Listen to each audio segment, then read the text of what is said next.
I'll skip some of the parts of the previous discussions. I'll go straight to the notion of free will, human freedom, and self-determination. And these three concepts are interrelated in the philosophy of Karol Wojtyla.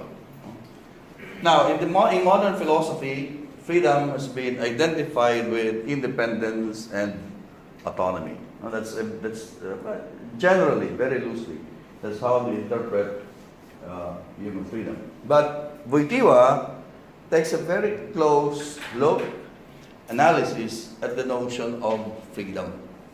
So for him, freedom should be analyzed as an aspect of the human person and the human will, because human freedom is the freedom that results from the will.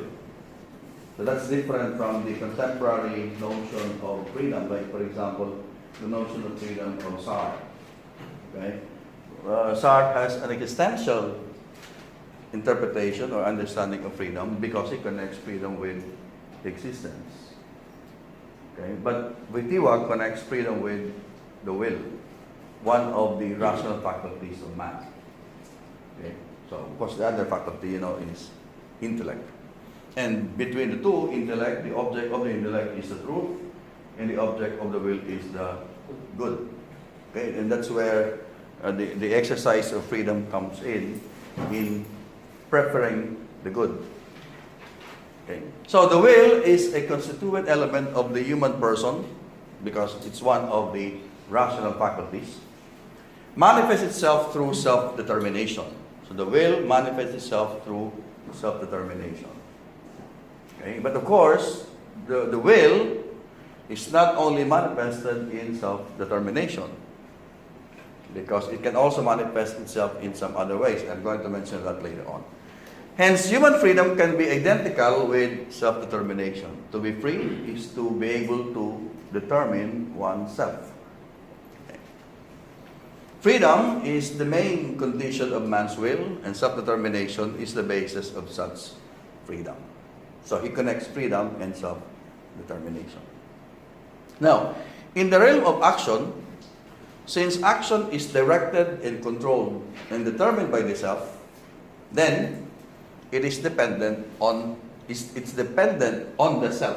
Sorry, it's not all.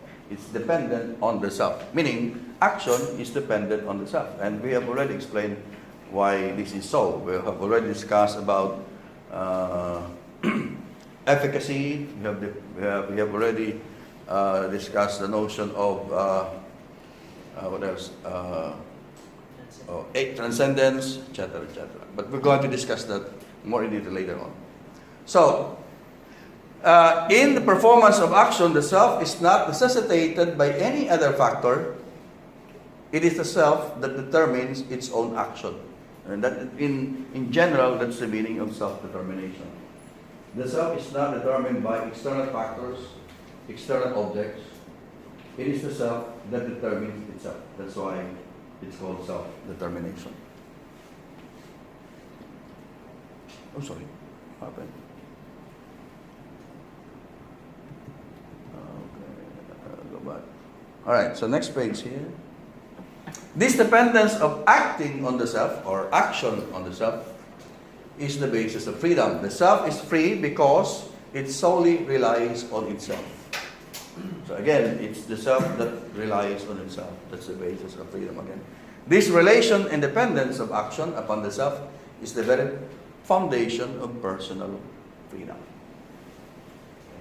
The very basis of personal freedom. Well, some other philosophers would say that personal freedom is when you're able to do what you want to do.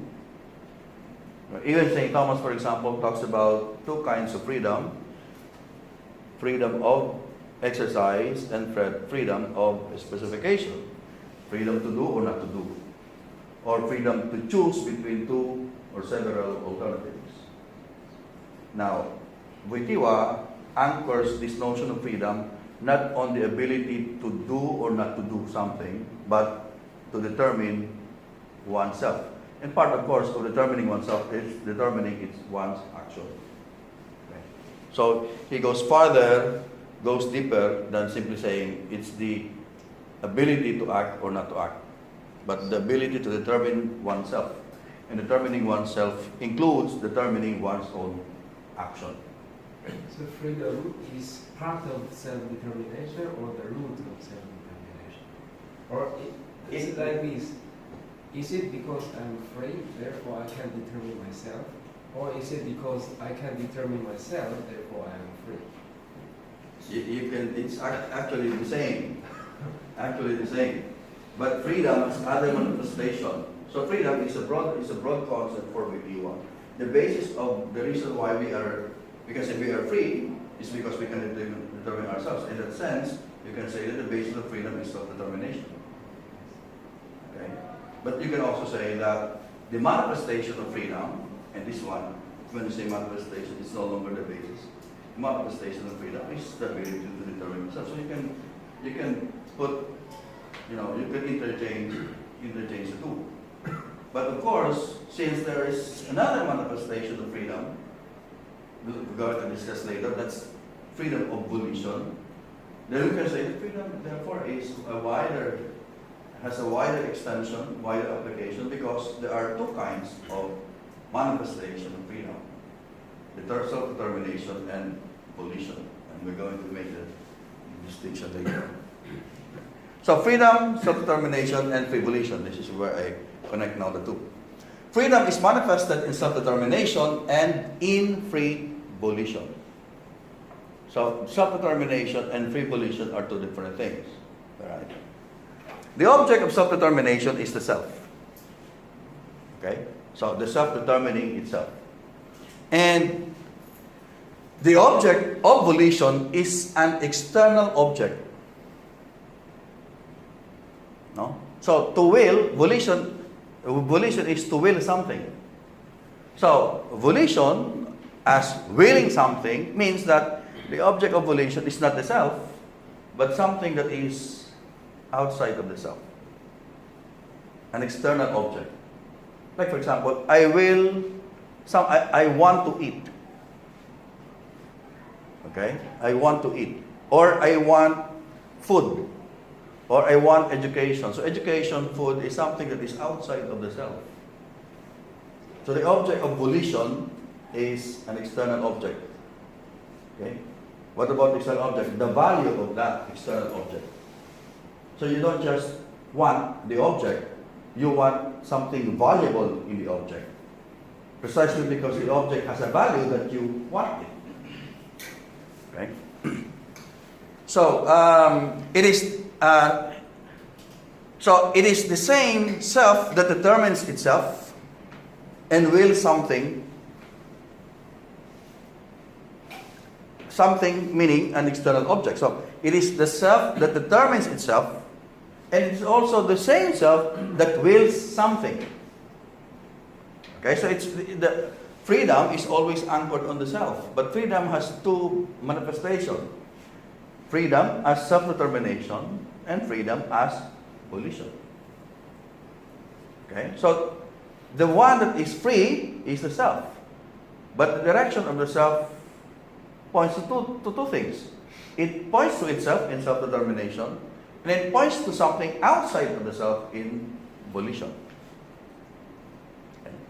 So therefore, aside from the freedom through self-determination, wherein the self is objectivized, and there is dependence of the action on the self, there is also freedom in the intentional acts of the will, that's volition, directed towards a value of an external object as the end, meaning the object of that willing.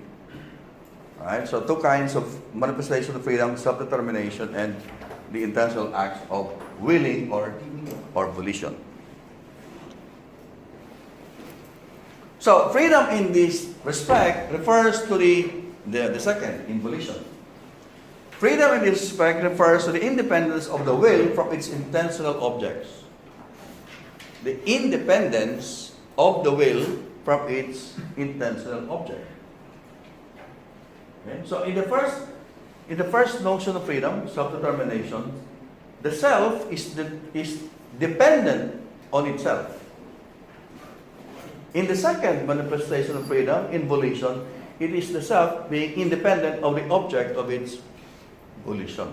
Now, what do you mean by being independent? We're going to explain that later. So, the structure of this freedom, meaning freedom of volition, is not confined in willing itself, but in the whole sequence of I will something. I will something. So in volition, there's always something. There's always an object of willing, or you can say the object of desire. But of course, desire has a different connotation. So there is independence of the will from its object, the freedom from compulsion or necessity, because one may will, but did not desire the object of his willing. Right? So meaning the object is there, but it's not necessitating or forcing the will to desire it. Okay? That's the manifestation of it. Now, if we cannot have that distance, if we're going to allow the external object to dictate on us, to necessitate our action, then we can say we don't have freedom at all, because it is not us who determine our action, our willing, but it's the object that determines us. And in that sense, for Wojtyla, there is no freedom at all. Okay? So if you have food in front of you and you cannot control yourself, that means it's the food that controls you. The drug addicts are not free because they are controlled by drugs. Okay? So there's no independence in that sense. So one may desire a particular object with value, and yet may still hold back himself and still will or desire another object or value. Okay? And this is where he relates free will with choice. And we're going to discuss that later. So in a sense, the will is not only a property of the person, it is also a power. It is also an ability. Why? Because as a power, man resorts to it, makes use of that will, of that power, in order to achieve his aims. That's why we say willpower, or the power of the will. Because of that power of the will, we are able to accomplish something. Okay? We are able to finish our thesis. We are able to finish our papers. We are able to finish our studies, etc., etc. Because of the sheer power of the will. So for Wojtyla, it's not just a property of the person, it's actually a power on the part of the person. It's an agency, so to speak. Okay? It's a capacity. So the expression free will does not mean independence of the will from the dictates of the person. Rather, it is manifested in expression or experience of I may, but I need not. The food is there, but I can control myself. The temptations are there, but I can control myself. Okay? I may feel very tired, but I have the power. And it's not that the being tired that will control me, but it will be my own power that will determine what I'm going to do. So, it is because of the person's exclusive power over his will that the will is the person's power to be free. Okay? Because the point here of Wojtyla is that, well, the will will always desire, but you can still take hold of that will, of that desire, for example. Some things may be very attractive, but you think, well, there is something better than, that's why sometimes people say, well, and this is probably one way of connecting this to divine providence, that, well, you really wanted something, but it's not given to you, so you hold back, you control yourself, because maybe there is something better. And then really something better happens. So you see, so then you realize it's always good to control oneself. So at the level of the dynamism, now let's go to so this is at the level of action.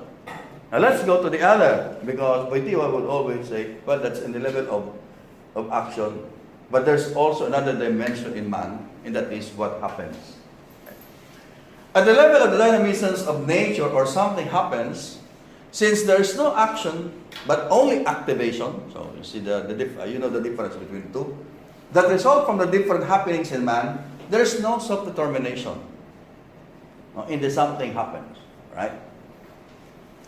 There's no self-determination, consequently, there is no personal freedom. So now, if your stomach is aching, if your body is aching, there's no personal freedom. There is no self-determination, because the stress and the ache and the pains, the physical pains, are just happening. They are not will. Okay, they are not will. Of course, the cause of your body pains could be because of your decisions, right? Of your will. No, you try to work very hard, and then your body just gives up. Okay? And there's nothing you can do about it. You can do something about what you can control of the will. But since you exercise your freedom of doing all this work, now your body gives up, collapses, and then it simply happens. No more personal freedom in that respect. So at the level of nature and in our activations, there is no moment of efficacy, no moment of self-determination, no self-possession, no governance, and no freedom. So for Wojtyla, freedom can only happen in human action.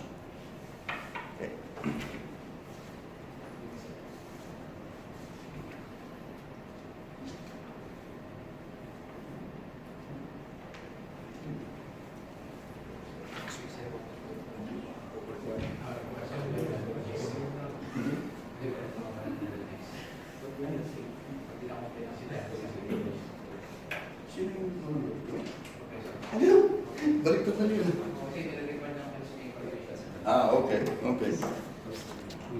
All right. Before I forget, faculty competence evaluation will be held from October 14 to 25. Students are required to do the evaluation of your professors. So, all right.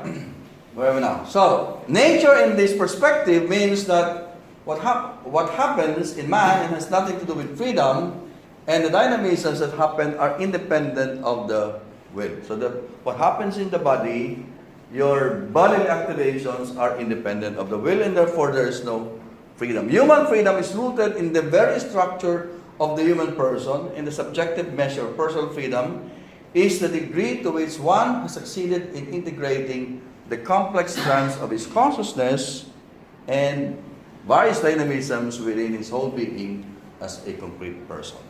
Now, let's go to the notion of transcendence in the act of volition. Okay.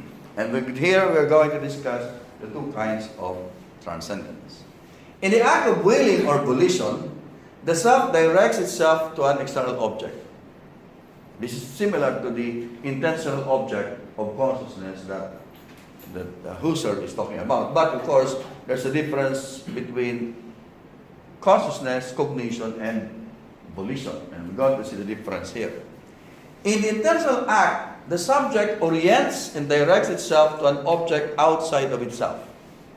So in the act of volition, the self directs itself to something that is outside of itself. Okay? So, for example, I want education, I want food, I want a house, etc., etc. So the object is always outside of the self. The object of any intentional act is, so to speak, outside or external to the intending subject, meaning the self, and the intending subject directs its attention to the intended object. So for example, me and, say, a car, me and education, me and food, me and anything that is outside of myself that I decide for my own. All right. That's the meaning of that statement. Volition, like cognition, is an intentional act that is directed towards an external object. So, volition and cognition are the same in the sense that they both have intended object, external object. Okay? In cognition, the intellect, because that is the faculty of cognition, the intellect, and the faculty of volition is the will, so these are two different things. The intellect directs its attention to a knowable object. A knowable object. And this is expressed in the proposition, I know something. Okay? So the act is different. The act is cognition.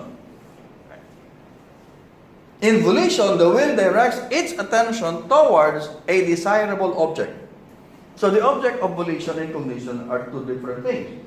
The object of cognition is things that is knowable. An object that can be known. While the object of volition is an object that can be desired. A desirable object. It may be the same object, but the direction is in cognition, the direction is towards the knowability of the object. And in volition, it is directed towards the desirability of the object. It may be the same object. Okay? You may be talking of the same object like education. I know education, that's cognition. I like education, or I want education, that is volition. So we are talking of the same object, but from two different perspectives or contexts. So, the will, with its own intentional act, it can direct its attention to the objects either as an end or value, and this is manifested in the expression, I will something. So what is desirable in the object? Well, what is desirable in the object would be its value. What is knowable in the object in the act of cognition would be its truth. Alright? So ultimately the object of cognition will be the truth that can be known in the object. And the object of volition is the value that can be desired in the object. Okay?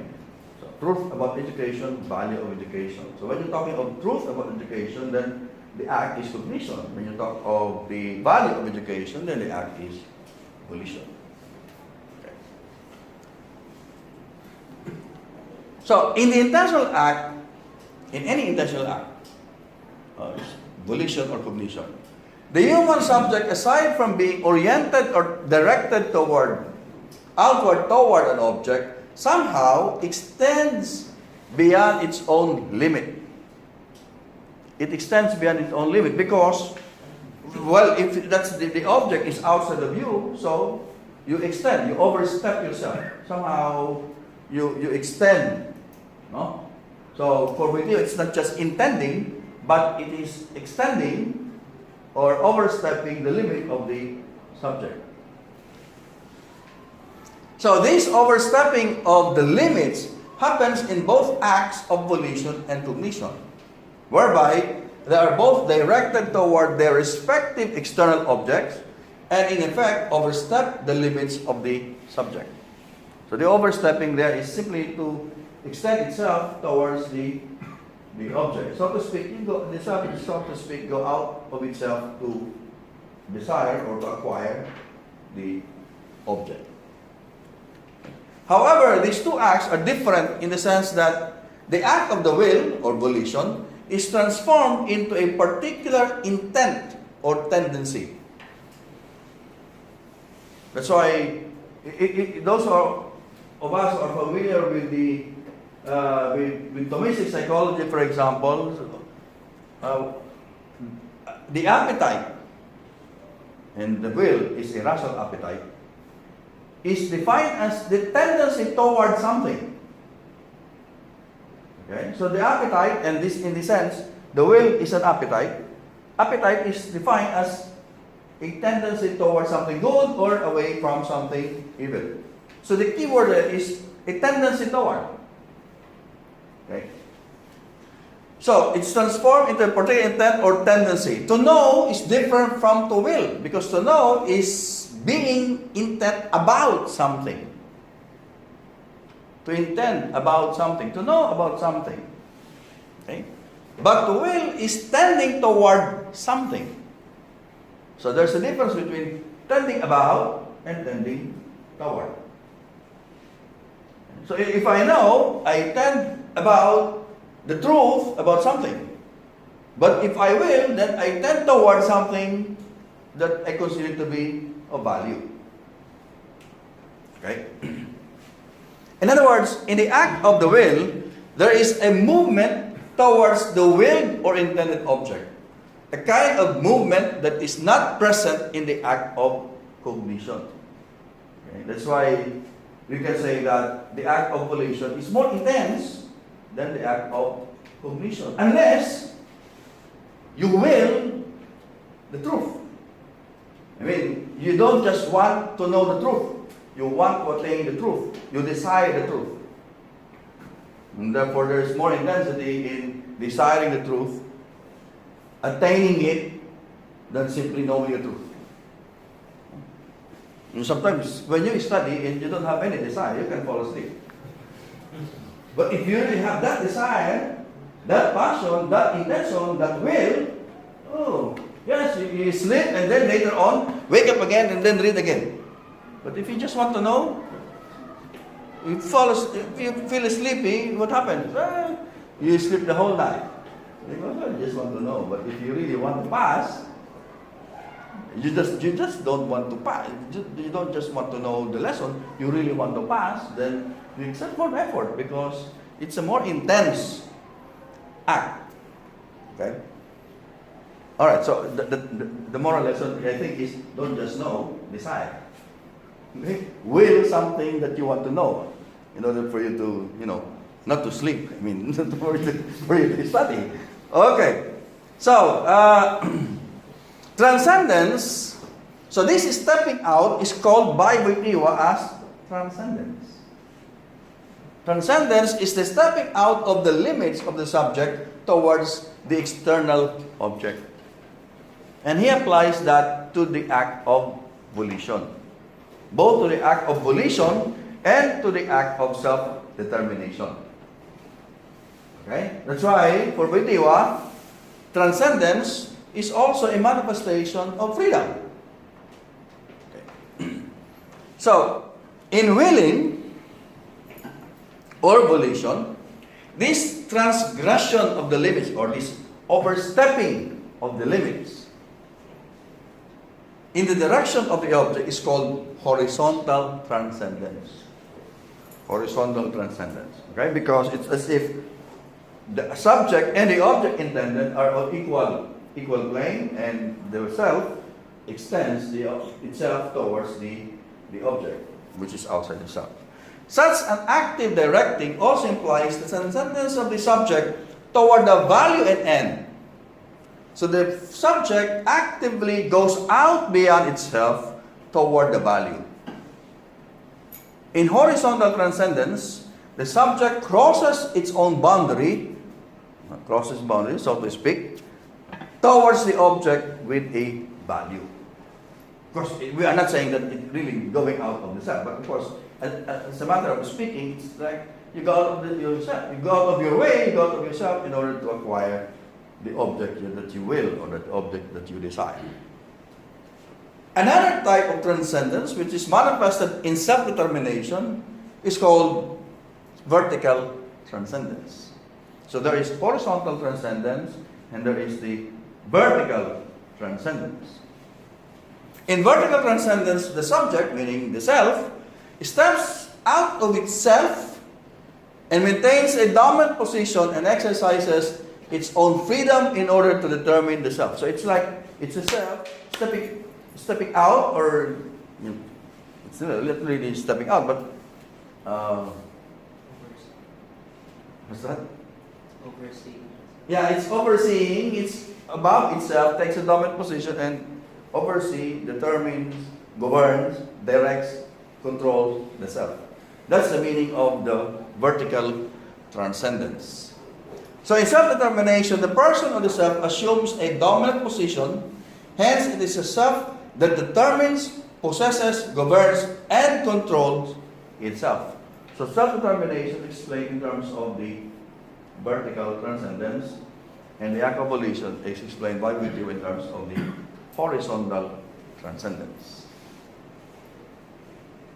So this very act of stepping out of itself in order to determine itself is also an act or manifestation of freedom. So for Wojtyla, freedom has two manifestations: self-determination, vertical transcendence, and horizontal transcendence, or the act of volition. So, in willing, the subject or the person never passively directs itself to an object. When it wills something, the subject moves towards the object, towards whatever is willed. So, in act of volition, the self is not just waiting for the object to happen or to come itself. No. The self is active in the sense that it goes out of itself in order to attain the intended object, or attain the value of the intended object. However, this does not mean that the subject is absorbed by the object because it goes out. It does not mean that it is absorbed. The innerness of the subject is never dominated by the outerness of the object, because it is still the self saying whether it's going to go out or not. Okay? So the object never leads the subject back upon itself. It never forces the subject into its own reality, thereby determining from without. This kind of subject-object relation, which could lead to determinism, can never happen because it is the subject or the self, as the efficacious self, that determines, possesses, and governs itself, and not the willed object. Now, it may happen that the willed object is the one that controls us, and therefore poverty, what it means, we are not free. Because to be free is to determine our decisions, our action, and not be determined or coerced or necessitated by external objects. Any questions upon? Clear? Yes, sir. I want to clarify some terms.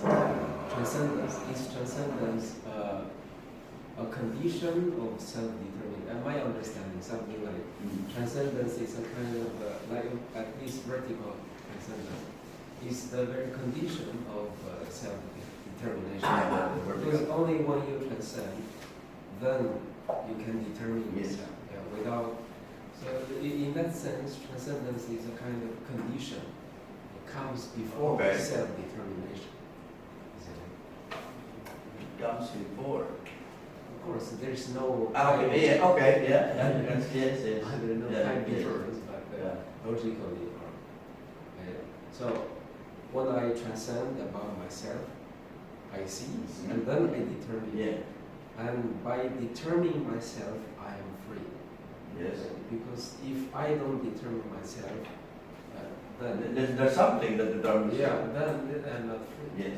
So in that sense, these three terms, like transcendence, determination, then completes the notion of freedom.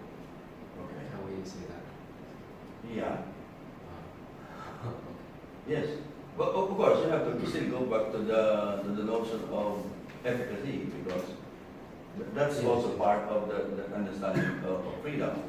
Because self-determination is explained through the idea of self-agency or Efficacy talks about the causal relations. Yes. Like I am the cause of my action. Yes. I by being aware of it, I am efficacious. Of course, that's also included. Yeah. Okay. Now let's go to the decision and the motives of the will and choice, decision and choice. No? Willing something is always directed toward an appropriate object with a value. So you don't just desire any object. There's something in the object that you desire, and that is the value of the object. Okay.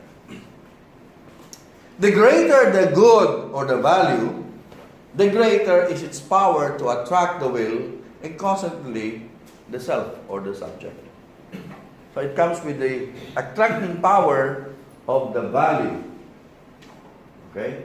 Of course, the attracting power of the value is also determined how much the subject desires such value. Because, of course, education may have a very attractive, a very strong power to attract people, but some people, they don't just give no any value to education at all. So education for them is not that valuable. So there are some degrees, no, of the intensity of the value of a thing to a person. So the person's predisposition to be attracted by the positive and authentic goods and values, his unreserved consent to be drawn in and absorbed by them, are crucial factors in determining the maturity and perfection of the person. So I mentioned about for some, education may not be of great value to some other people. Maybe for them, instead of education, I'm going to just have money. Okay? But for Wojtyla, that shows the maturity and perfection of the moral agent or of the person. Okay? So, the moment of decision and choice are essential parts of willing. Because it's not just, to will, it's not just, I want this. You also have to answer the question, now or later? Or this or some other things. Okay? So, choice and decision define the intrinsic essence of volition as intentional acts. Whether one simply wants or wills something, or chooses something over another object. You can connect this to what I said about a while ago about kinds of freedom, about exercise and specification. To act or not to act. To will something or not to will something. If I want to will something, there are several things I can decide. So which one will I choose? Okay? So that's the moment of decision. Decision is always directed toward a value and involves the readiness to strive toward the good. So if I make a decision, I'm going to get it, I'm going to study, then it entails really a readiness to get or to acquire or attain that value. It is viewed as an instance of threshold that the subject or the person or the self has to pass on his way toward the good. The threshold. So decision is a threshold. You can say, at this point, I'm not making any move. But when you say, I'm going to get it, I'm going to study, you make the decision, then you have crossed through that threshold. Okay? Because there are moments of indecision, so you're not, you're just there, sitting, no decision yet. You maintain a wait-and-see attitude. And then eventually say, I'm going to get it. So you cross that moment, the threshold of, that you pass towards the good.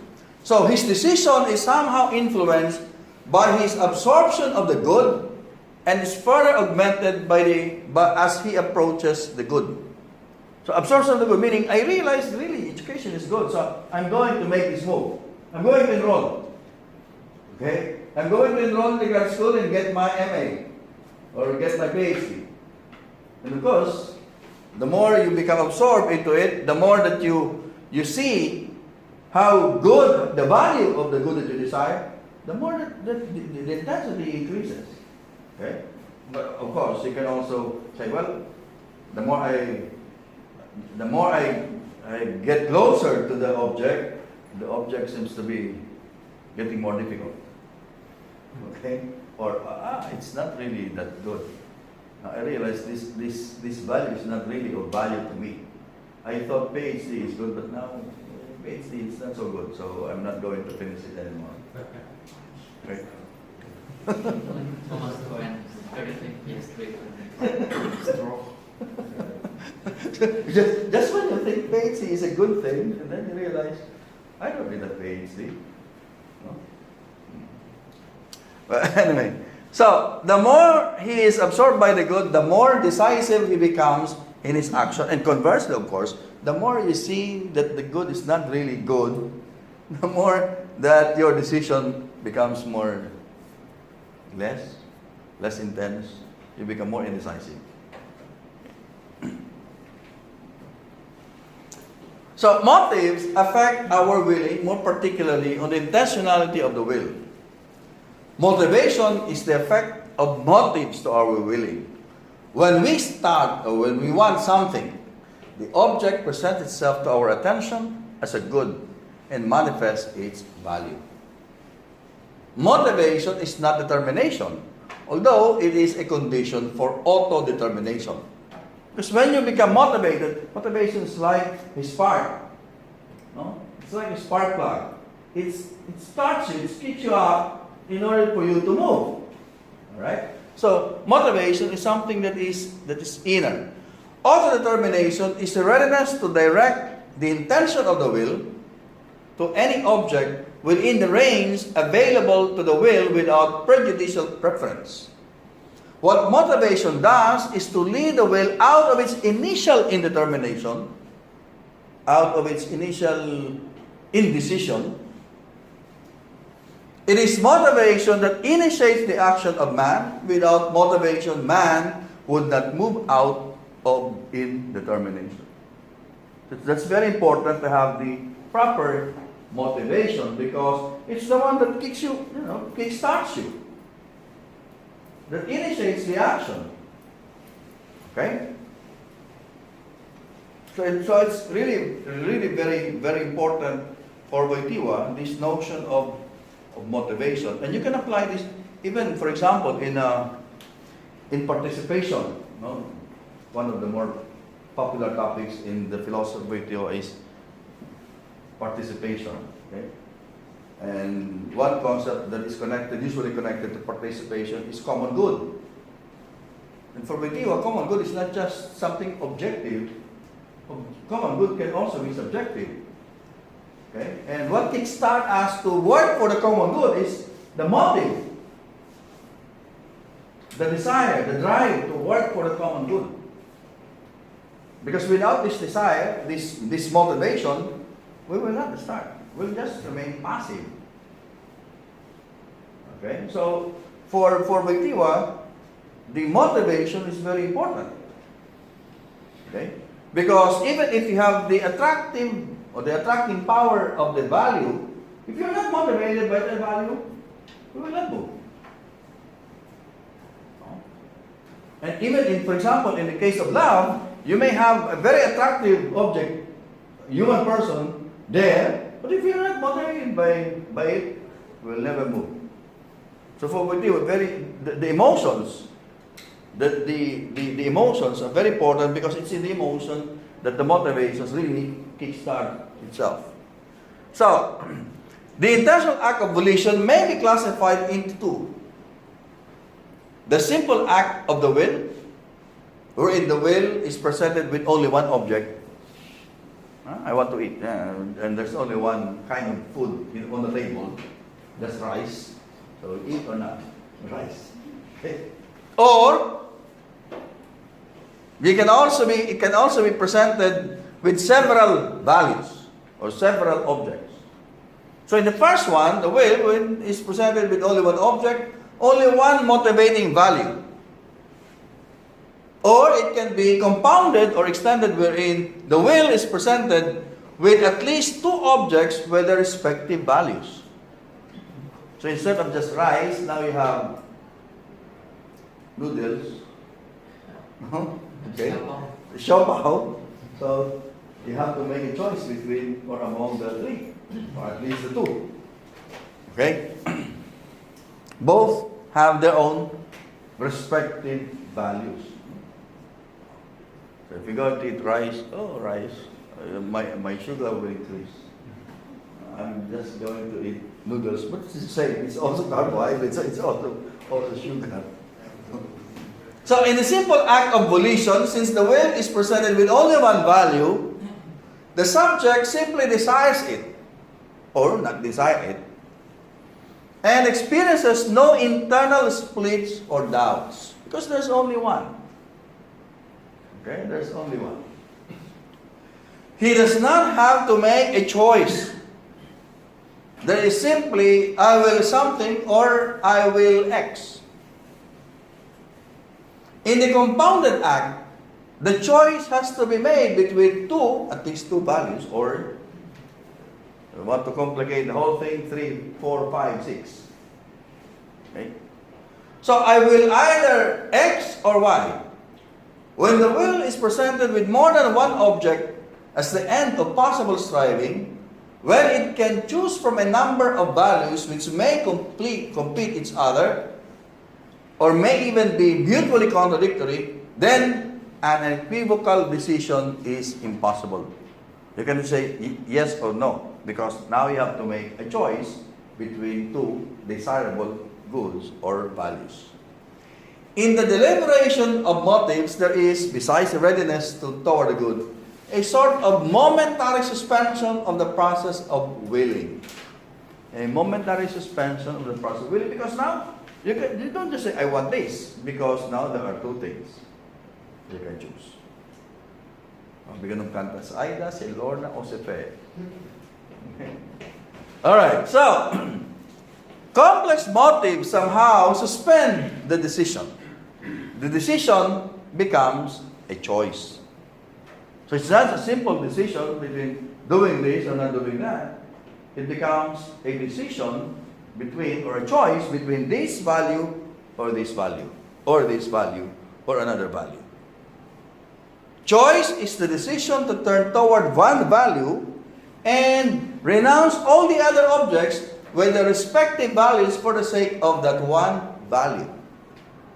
And this is very important. This choice is very important for you, because even in this discussion, for example, about love, in marriage, you have to make that decision. So you choose, by choosing one person in marriage, then you renounce all the others. It becomes an exclusive choice. Okay? It becomes, so that is a very, in the same manner that when you say, for example, when you decide that you're going to be ordained for the priesthood, it's also a choice. So you choose this one particular value and renounce all the other values. Okay?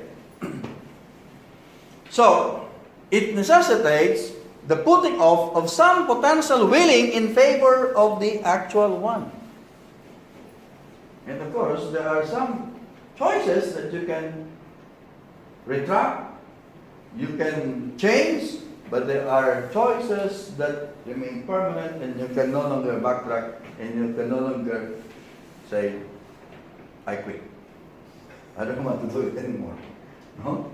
So it's like marriage and priesthood are of the same thing. So once you say I do to one person, you can then say the next day, next year, I'm quitting. Okay? I'm going to use another one. Okay? Or in the priesthood, you can say, I'm going to be a priest only for 10 years. Then after that, I'm quitting. Okay? So it's a very important choice, decision that one has to make.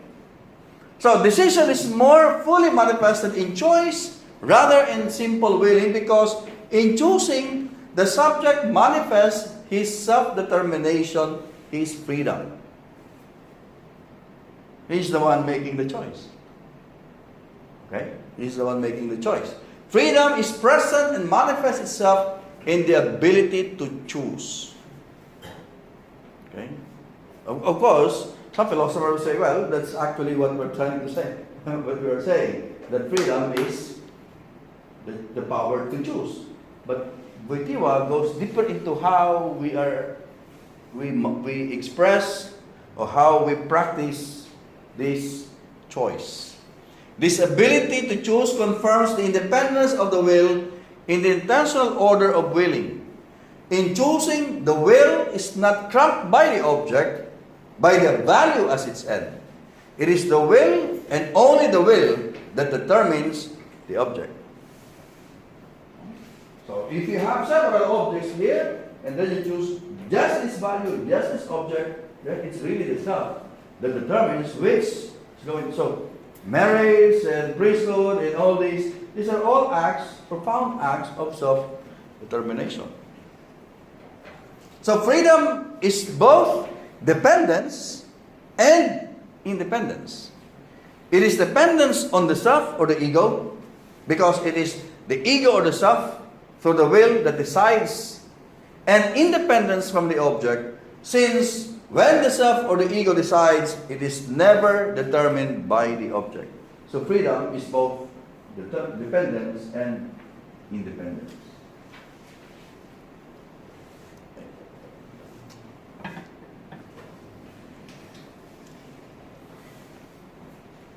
So far, okay? Questions?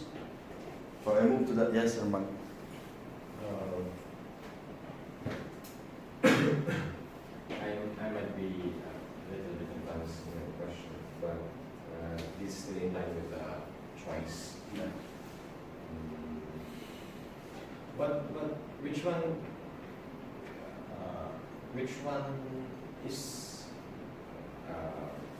it my freedom in exercising the will, my self-determination that will fulfill me, or it is in the object or the value that I chooses that will fulfill it? For example, of the many things that I am presented with, of the many values that I am presented with, and finally I choose one single value as a true good. Is it the true good that fulfills me, or it is The very act of the choosing. brain of choosing? For example, between the two values of studying or watching a movie, both have values, but instead of studying, I would choose watching a movie. In a way, watching a movie is of a lesser value, but I still exercise my self-determination. I mean, the whole act is complete. Yeah. But I know after thought that choosing to watch a movie is of a lesser value. So is it in the value that I have chosen, or is it in the act? All right. It depends on, first, it depends on what we meant by fulfillment. Fulfillment, for example, fulfillment in the level of the emotions, fulfillment in the level, for example, of practicality. Or by fulfillment, we mean the self being fulfilled. Because if you mean by the self being fulfilled, I would say, and I'm going to explain later my answer to the question, it is not the act that fulfills you. Of course, it actualizes you, because to act is to be actualized. But it's the object that you choose that fulfills you, that fulfills the self. But the fulfillment of the self, or self-fulfillment, will also depend on the object that you choose. It will also depend on the object that, on the value that you choose. And with that, we can say that the intensity of self-fulfillment will vary depending on the value of the object that you choose. You will be more fulfilled if the value that you choose is about really a higher value. A value that will not fade. Because if you choose a value that fades, and that value is gone, it fades, then gone is your self-fulfillment.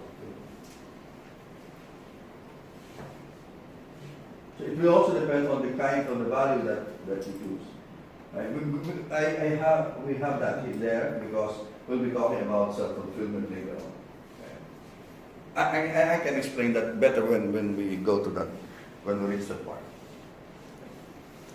All right, now let's go to the notion of truth and self-determination. And we are moving now closer to that self-fulfillment thing. Choice for Wojtyla is not an arbitrary shooting in the dark. Meaning, it's not that to choose is just to choose anything that we want. That's not the point of Wojtyla. Okay? Because for him, choice is a deliberate selecting. Okay? Deliberate selecting. So it's not just I'm going to choose this and choose that. you have to measure, you have to calculate, you have to deliberate your choice. Okay? Your choice. So, the ability to decide and to choose is connected with another significant trait in the dynamism of the will, and that is reference to truth. Reference to truth. Meaning, in general, when you choose something, when you choose this particular value, that value must be the true or a true value. A true value. And for Wojtyla, true value has an objective basis. When we reach the part in his ethics, where we go to talk about values and norms, Wojtyla would say that that value that you prefer, that value that you will, that you desire, must really be a true value. Okay? It should not be a value that is just subjectively is a value to you. Okay? So there must be a reference to the truth there.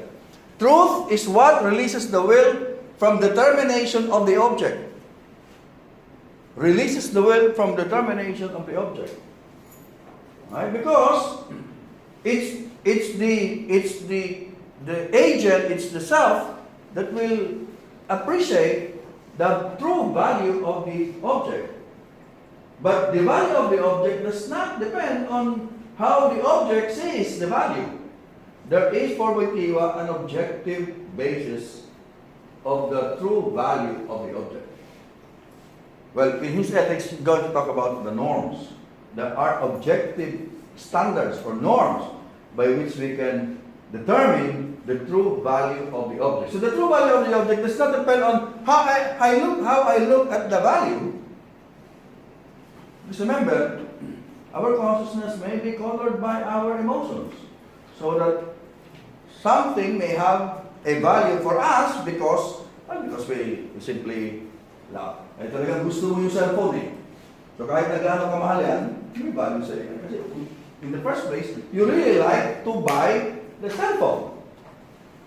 So whether it has an objective true value, that's no longer the point because you talagang gusto ko itong, I want this latest model of the cellphone. Okay? Okay?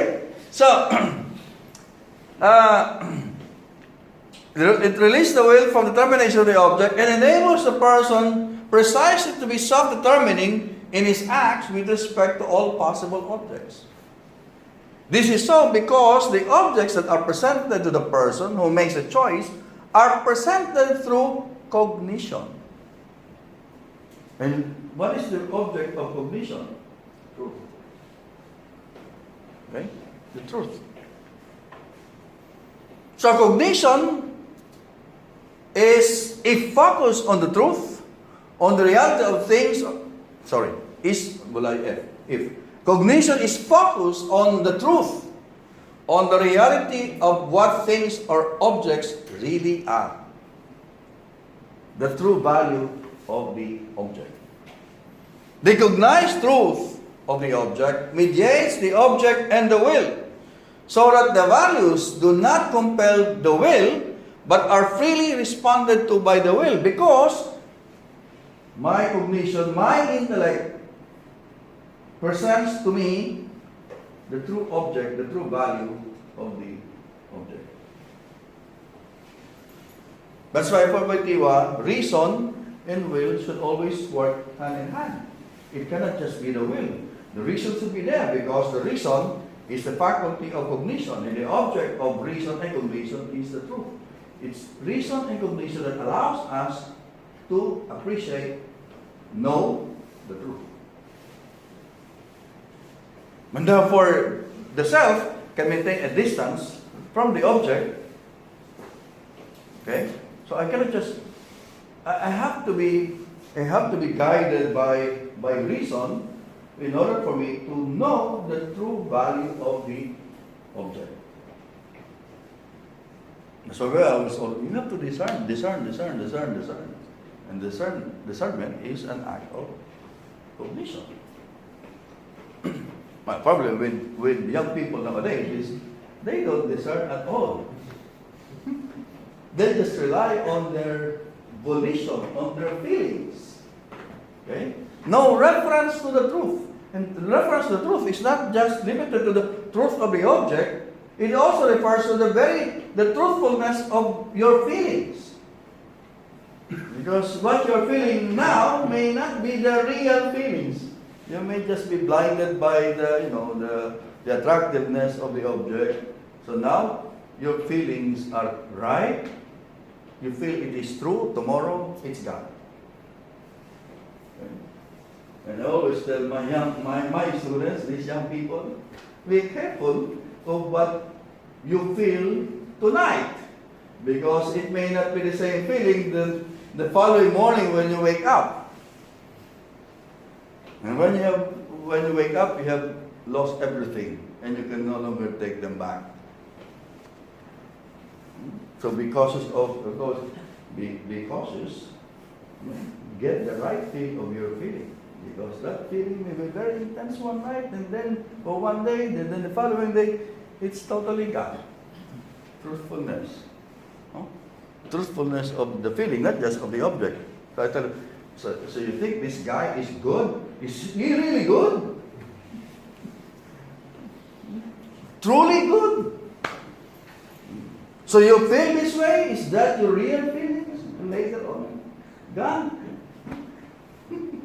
Now, because I'm teaching first year and second year college students, and think all these things that are happening right now.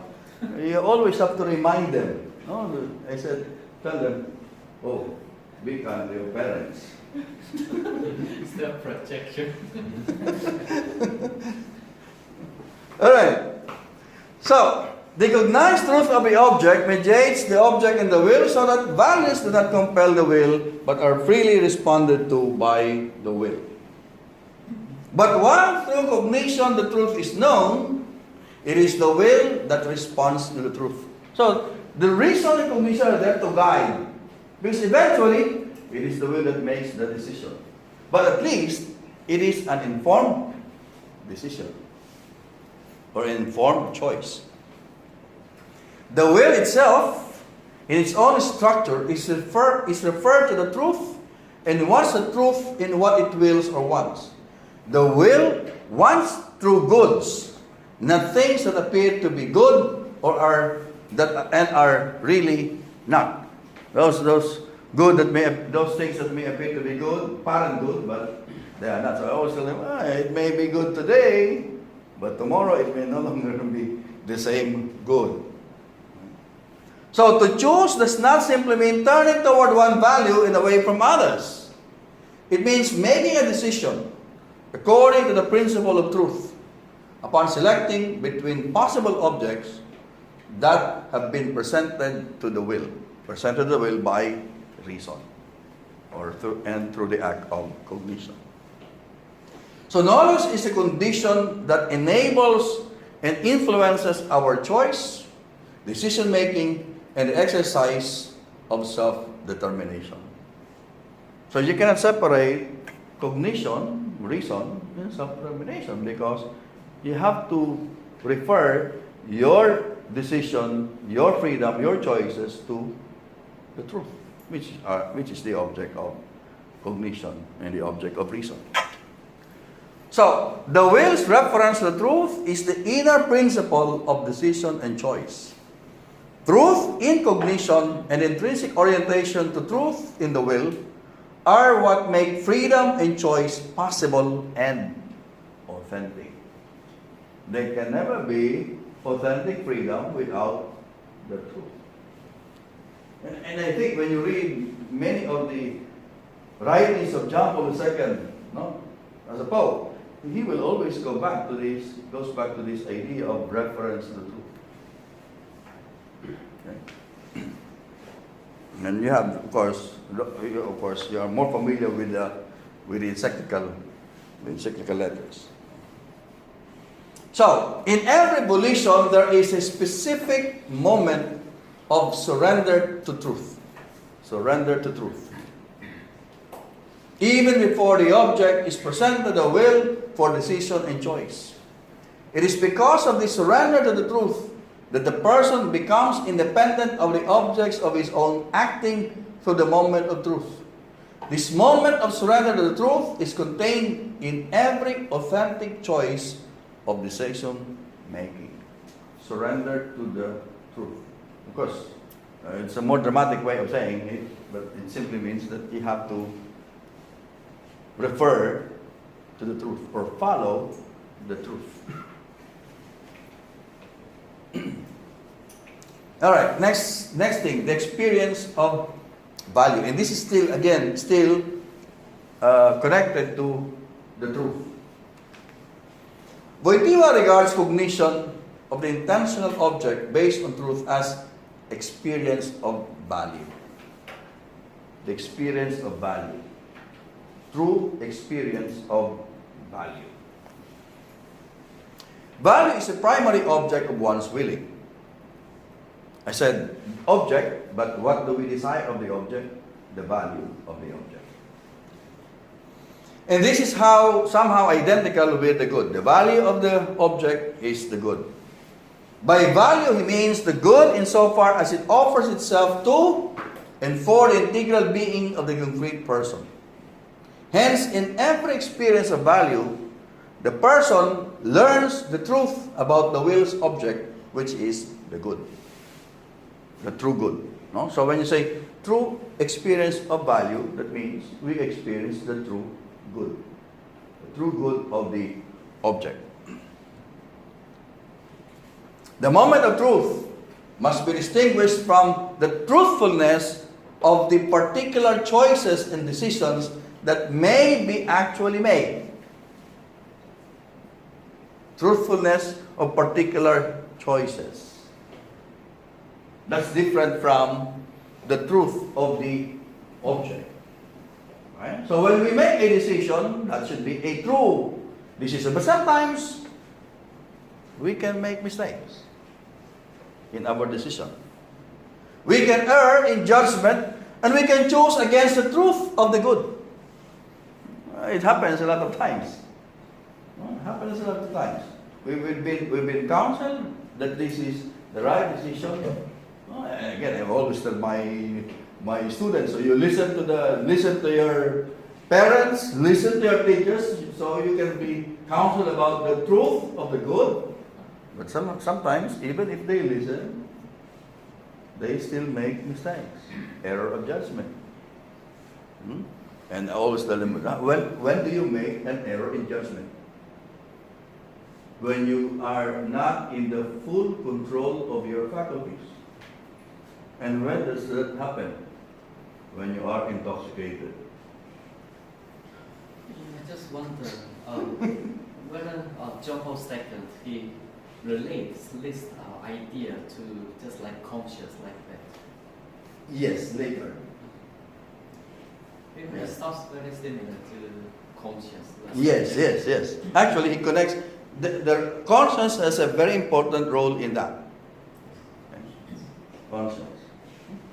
So see, I can be very, how do you call it? When it comes to my students, You're very certain. What's erroneous conscious? yeah, I always act like a second father to them. No? Imagine myself, if these are my children, this is how I'm going to tell my children. You have to be very, you have to think before you act. Okay? Think a lot of times. And listen to the advice of older people. No? Of course, the trusted old people. No?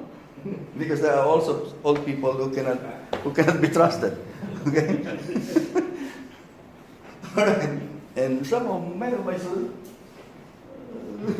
nothing there. So I hope they make the right decision. Okay. Anyway, so intellectual error and bad choice are facts manifested to experience, and defects manifest to experience too. We can make mistakes. We can make poor judgment. This explains our experience of sin and guilt. So when you have made a mistake, then you feel the guilt. Okay? But of course, some people don't feel guilt anymore. They've been used to doing the same thing, so they don't feel guilty anymore. So these are not merely error of consciousness, merely error and the consciousness of error in judgment. They are also error of consciousness of error. These are also error and the consciousness of error in choice. Such error has to be voluntary because it is internal to their choosing. Meaning, sometimes, well, you can commit mistakes by accident, but sometimes when you think of this, and you still have that lapse of judgment, that really becomes an error. And then the next moment, you feel guilty about the whole thing. Now, why do you feel the guilt? Precisely because you are conscious of the error that you made. Okay? If you're not conscious of the error that you made, why you feel guilty about the whole thing? So guilt points to the very fact that we are conscious of the error or the mistakes, of the lapses of judgment that we make. But there cannot be error or any consciousness of error without a truth by which to judge error, and moreover without an intrinsic ordination to the desire for truth in cognition and choice. Precisely because of this, okay, precisely because of our consciousness about the truth, that we say there is an error in our judgment. Because if there's no truth, what's the basis of falsehood? And what's the basis of error? The fact that we realize the error, that means we are conscious that there is some truth about the things that we do. But we made the mistake. So erroneous choice would not be sin and would not lead to guilt if error were not somehow a defect, a distortion within the structure of choice itself, and were not experienced as such. The phenomenon of choosing, of self-determination, and of guilt and sin, and their opposites are direct personal experiences of the inherence of truth in the structure of human action. So here, Wojtyla is just, stressing his point about the truth.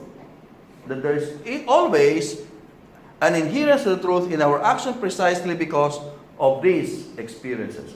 The experience of guilt, the experience of sin, and the experience of error. Okay? Because without truth, we will never experience all these things. Okay? Without truth, there will be no error. Okay? Without the error, there will be no guilt. No guilt, no sin. But precisely because we are reference, there is a reference to the truth, then there is error, then there is guilt, then there is sin. Okay? Why Adam and Eve felt guilty? Because they realized a lapse of judgment. They committed an error. And that error is based on what should be done, the real thing, the true thing that should be done. All right, now let's go to the next. Self-fulfillment. Somehow this will further answer the question of Brother Rambam. No? Self-determination and self-fulfillment. In performing actions, we direct ourselves towards different ends or goals. There are different ends when we do certain action. The person cannot fail to direct himself towards his own self as a goal. Okay?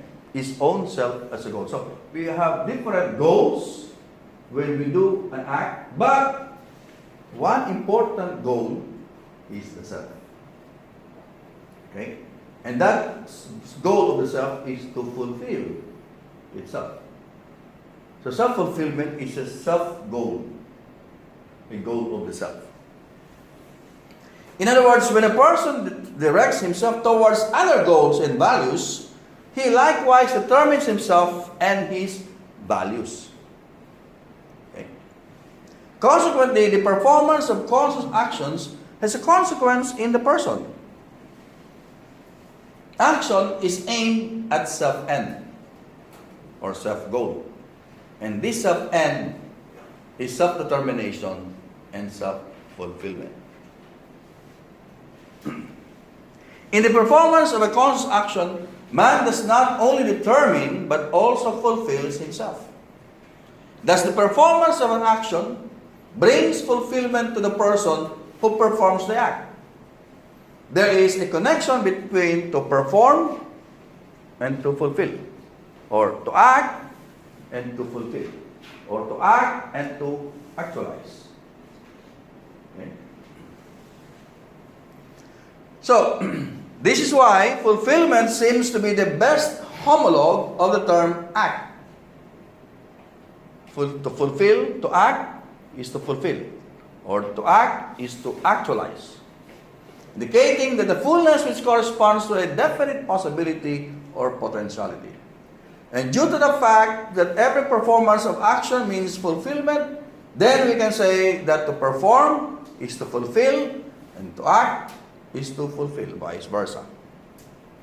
The tendency towards self-fulfillment points to another dimension of the human person: contingency and auto-teleology.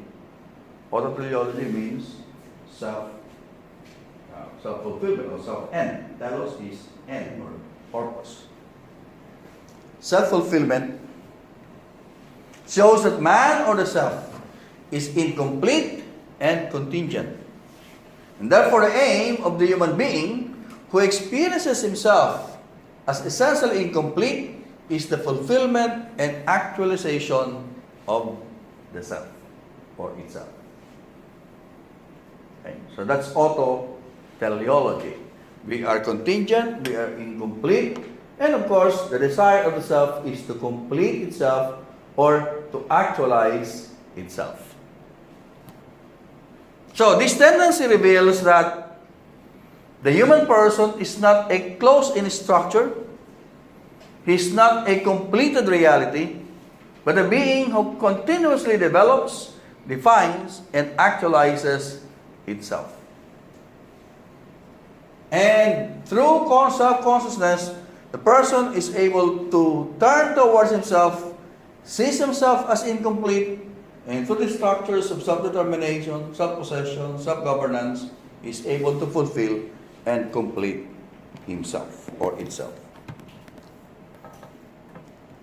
Now, let's go to self-fulfillment and the moral value of the act. Okay, and somehow I can give a more complete answer to the question earlier.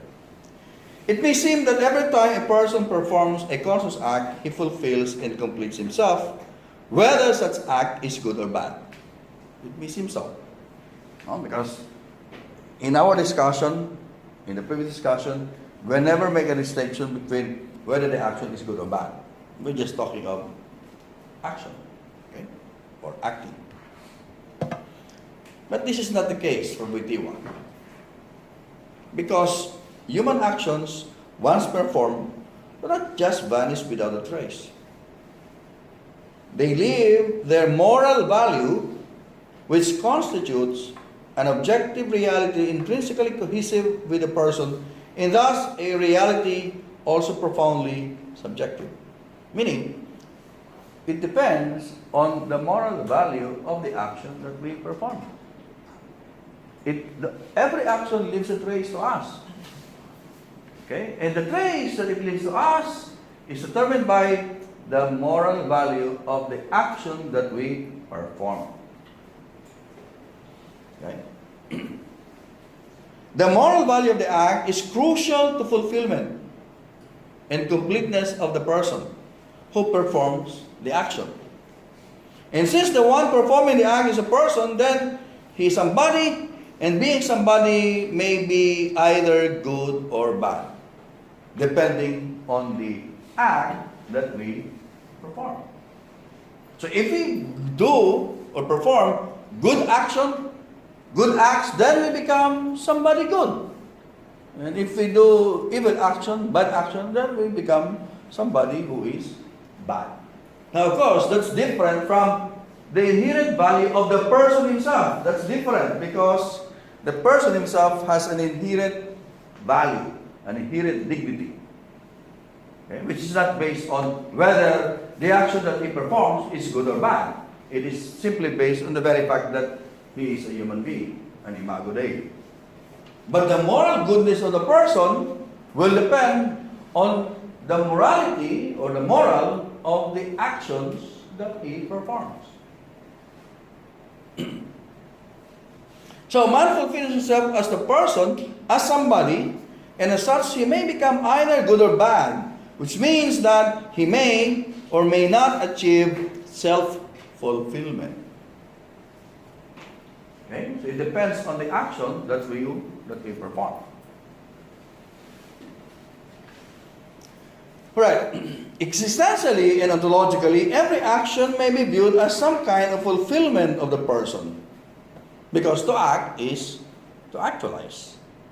Okay? However, axiologically, meaning in terms of value or moral value, this fulfillment reaches only through the good, while moral evil leads or amounts to, so to speak, non-fulfillment. So what are the acts that will give us self-fulfillment? Only the moral and good ones. The evil ones, non-fulfillment. In existential and ontological order, human action actualizes the person because to act is to actualize. However, in the case of an immoral or evil act, there is a privation or defect which occurs in the moral order and consequently in the axiological order from which it is instilled into the existential ontological order. The moral value, therefore, of the act has a fundamental bearing on the fulfillment of the person. Wojtyla stresses the significance of moral values for the person because the true fulfillment of the person is accompanied by the positive moral virtuality of the action and not by the mere performance of the action itself. Not by the mere performance of the action itself. Now, relating that to the question earlier, we don't become fulfilled by simply choosing. Alright? By the simple act of volition. The fulfillment comes depending on the object of our choice. Okay? So you don't become self-fulfilled simply because you have exercised your power of choice. Because there is an object, in the same manner that there is an act to be done. In volition, there is also a value to be chosen. And our fulfillment will depend on the value that we choose.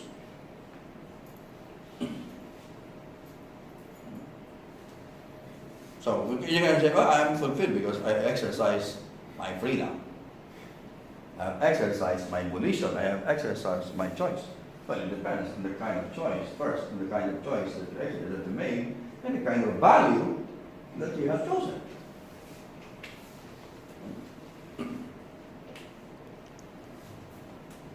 All right. Questions? Yes.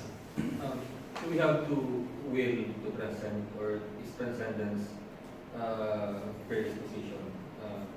Because a while ago you said you mentioned some examples of teenagers not being able to choose their to absorb with everything around them. So do they have to be predisposed to transcend, or do they have really will to transcend? Well, because as Father have already asked, you have to transcend either vertically or horizontally in order to manifest that either self-determination or volition.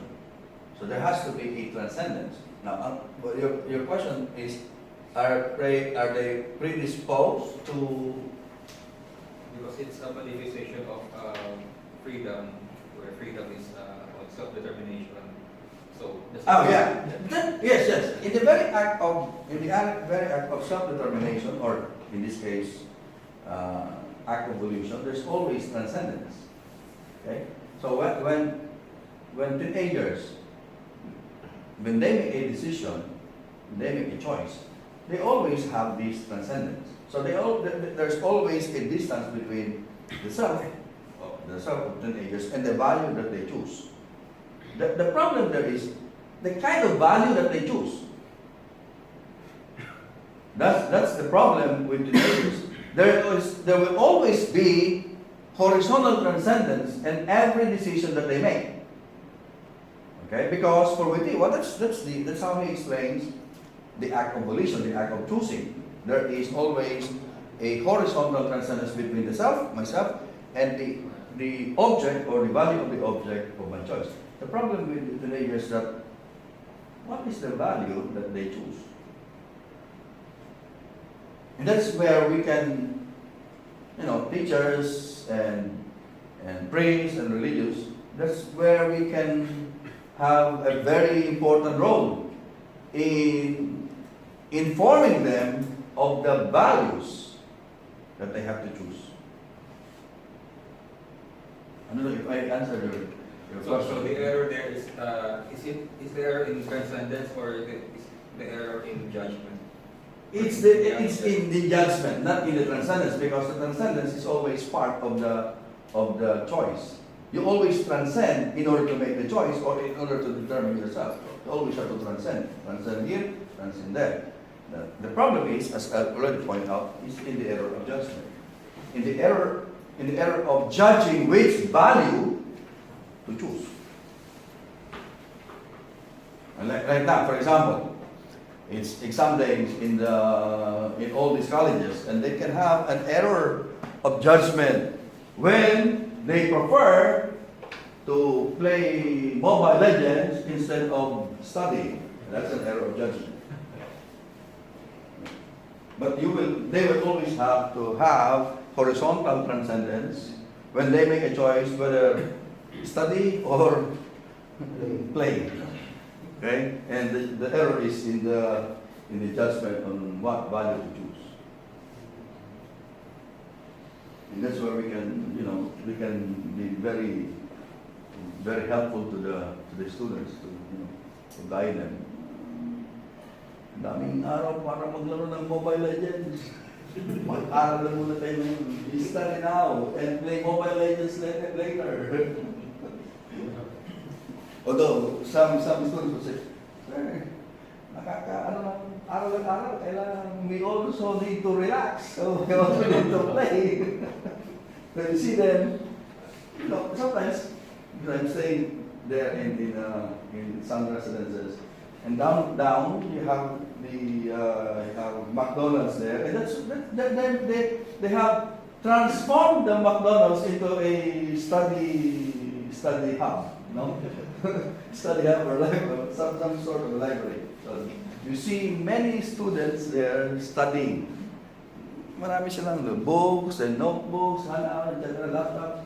But sometimes you will also see some students playing mobiles while they have their books and the reviewers.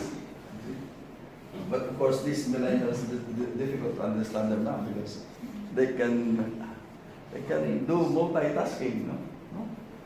So, like my children, for example, they have their books and then the laptop. Okay, the TV is on, and then there's their cell phone. They're doing Facebook on the cell phone. They are watching, and they are also studying. What are you doing? Are you studying? Oh, yes, studying. I'm studying. But the TV is on, and you can see that. You just ask, how many cards do we have? So, anyway, other questions? None. All right. So let's continue. Transcendence and the role. Now, Father, this is now the role of conscience and freedom in self-fulfillment. The fulfillment of the person in action has a moral dimension. And such moral dimension touches fundamentally on conscience. I already talked about the moral nature, the moral value of the act. In conscience, truth presents itself as the source of moral duty. Sort of a categorical imperative. Okay, in conscience. Because in conscience, you don't just, conscience does not only tell you that this is good and this is bad. Conscience tells you, because this is good, do it. And this is bad, don't do it. So conscience tells you, it does not just inform you whether something is good or bad, it also makes a demand. It also makes a command. Since it's good, X is good, then do X. Y is bad, then avoid Y. Okay. So to be free does not mean to will, but to choose and decide based on the truth.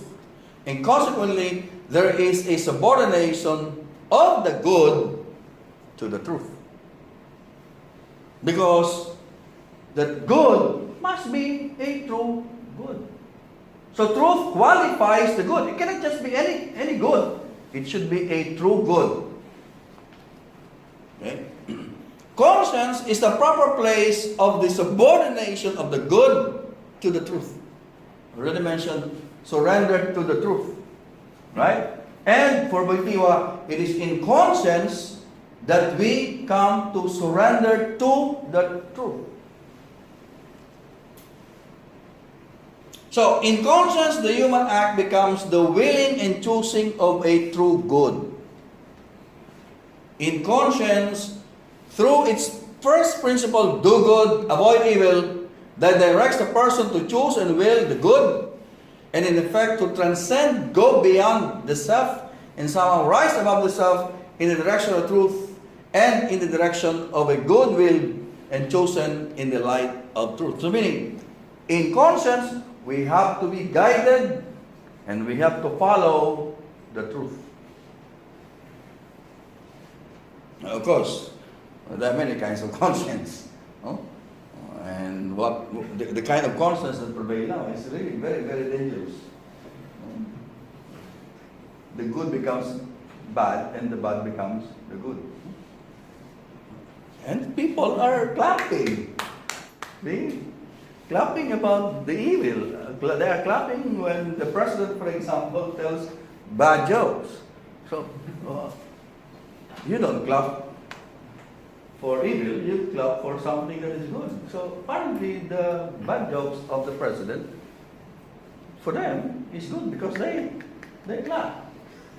No, they clap when the president insults women.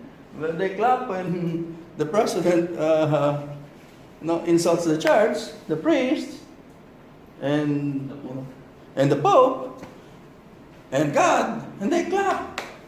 So what's happening to our?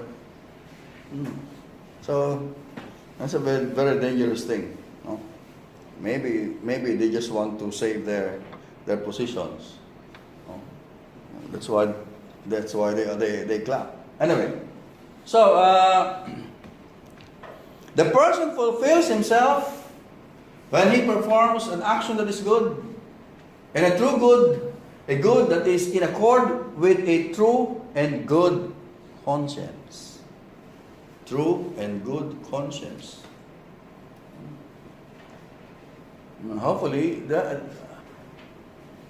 of course, the congressmen will never legislate a law that makes true and good conscience as part of the qualifications of government officials. No? They will be barred from running. No? Freedom of the will is necessarily connected to truth, since choice of the will is always between the true good and the false good. When the object of choice is the true good, then the human action is good. And when the object of choice is a false good, then the human action is bad or evil. The human person consequently becomes good or evil depending on the morality of his actions. So the moral value of the act reaches the very depths of the human person. To fulfill or perform an act is different from fulfilling oneself.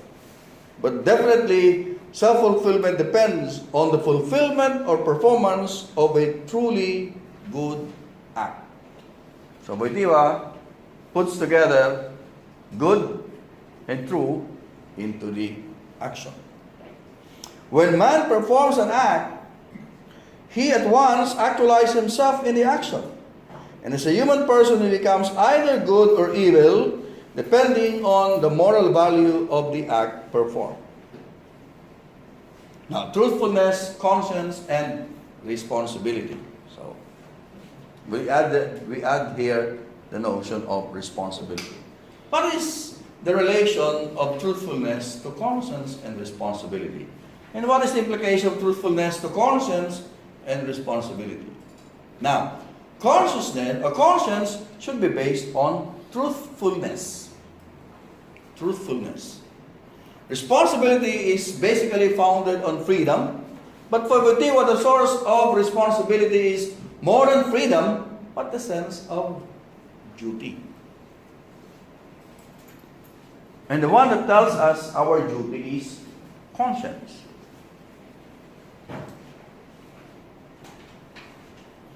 So, at this point, we can connect the anthropology of Wojtyla to his ethics and axiology. Truthfulness and the sense of duty. When conscience passes a judgment on an act, it does so in the sphere of moral values. It does so in the sphere of moral values. Conscience may be considered as a distinctive system, and as such, it consists in a very specific effort of the person aimed at grasping the truth in the sphere of values. First of all, in the sphere of moral values. Consciousness may falter in this effort and may be in disaccord with the reality of the good. And given this, it is important that conscience be closely related to truthfulness. Truthfulness. Being true to itself. Okay? The effort of conscience to be truthful is closely connected with the will, particularly with self-determination. So, man must exert effort to be truthful in his conscience. Okay? Of course, some people will just dismiss their conscience, or some people may just, well, it's only 100,000, it's not a million. Or it's only 100 pesos, it's not 100,000 pesos. So they can make some justifications. But moral truthfulness is not enough. It's not enough that we know the moral truthfulness or falsity of a normative proposition. It's not enough that we can approximately say that X is morally good or that Y is morally evil.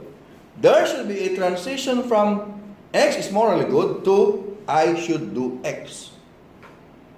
From Y is morally evil to I should avoid Y. So it imposes conscience imposes something. It's not enough that we simply stealing is bad. By knowing that stealing is bad, we should not steal.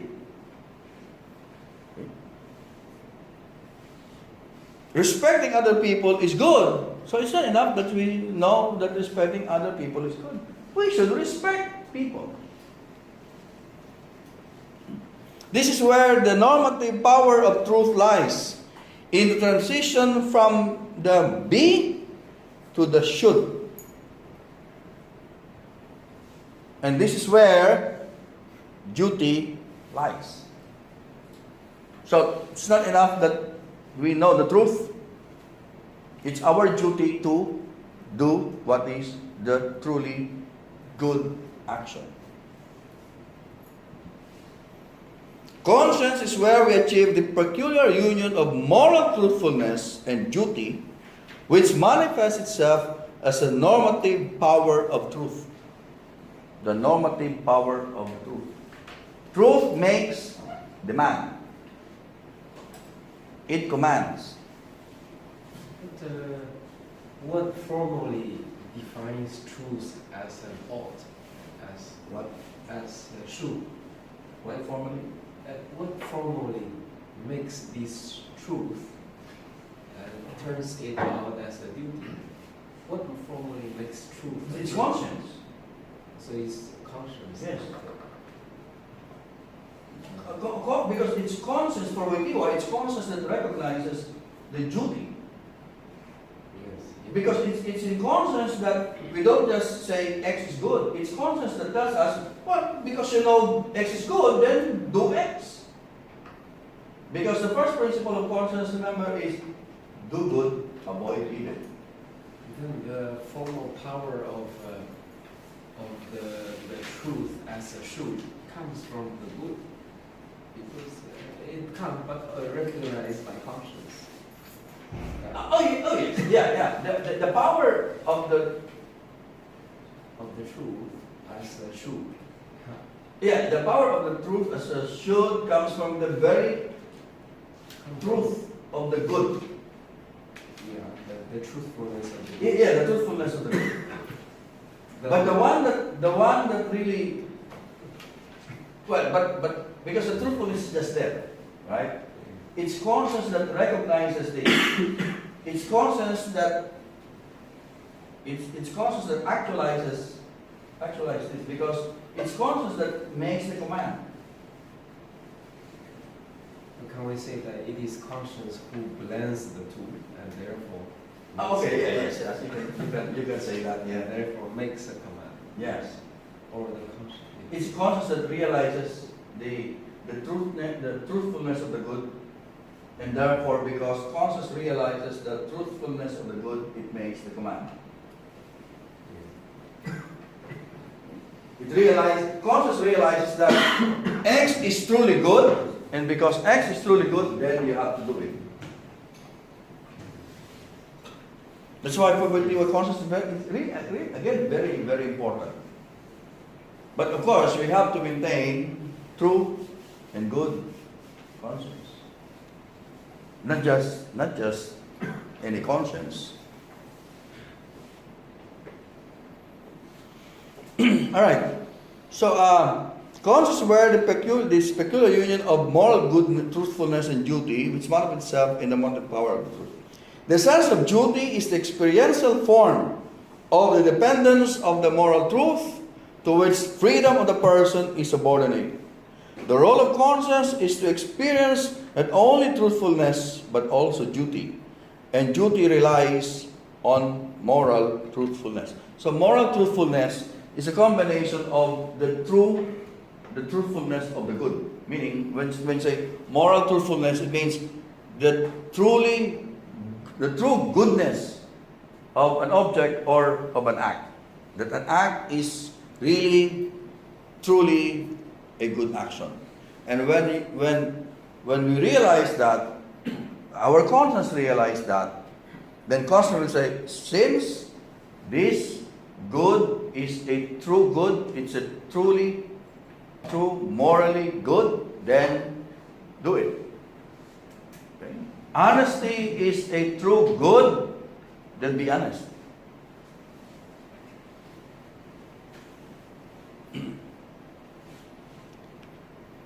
Now, it is not the function of consciousness to create norms, but rather to discover these norms. Now, that's very important for Wojtyla. It's not the role of conscience to create norms. Because if it is conscience that will create norms, then norms becomes subjective. There are objective norms. And it's the role of conscience to discover these objective norms. There are moments, however, when these norms and conscience are far apart and they seemingly contradict each other. But this doesn't mean that these norms are external or foreign to conscience. Because of the moment of truth, conscience is ordered to truth and consequently recognizes these norms as its own. But of course, it will come to a real education of a real formation of conscience. Because if conscience, as we know, conscience can be influenced by many factors, external factors. If you have formed bad conscience, then it will never discover, or even if the norms are there, conscience will never appreciate and absorb these norms. It will never take these norms as its own. So honesty is a real good. It's a norm. But look at other people. It's not important. Honesty is not important. Although back in elementary, we are always told honesty is the best policy. But now people are saying, it's an option to be honest or not be honest. And that's very bad. All right. Okay. So, truth relieves the tension that may arise between the objective order of norms and the inner freedom of the person. Once the norms are acknowledged by conscience as true, they are no longer external to it. These norms are then freely accepted by the person. That will depend on the proper education and formation of conscience. The fundamental value of norms lies in the truthfulness of the good. They objectify and not in the generation itself of duties. While we speak of the truthfulness of conscience, which is subjective, we also have to consider the objective truthfulness of norms and the objective truthfulness of good that they objectify. Again, so it's not only about truthfulness of conscience. It should also be the truthfulness of the norms. So you see, Wojtyla applies this truthfulness both on the object, in the case of norms, and on the subject, in the case of conscience. True conscience, true value. And for Wojtyla, these two should be integrated, they should go hand in hand. Of course, that's their idea, right? Because in reality, sometimes you can have one, but you don't have the other.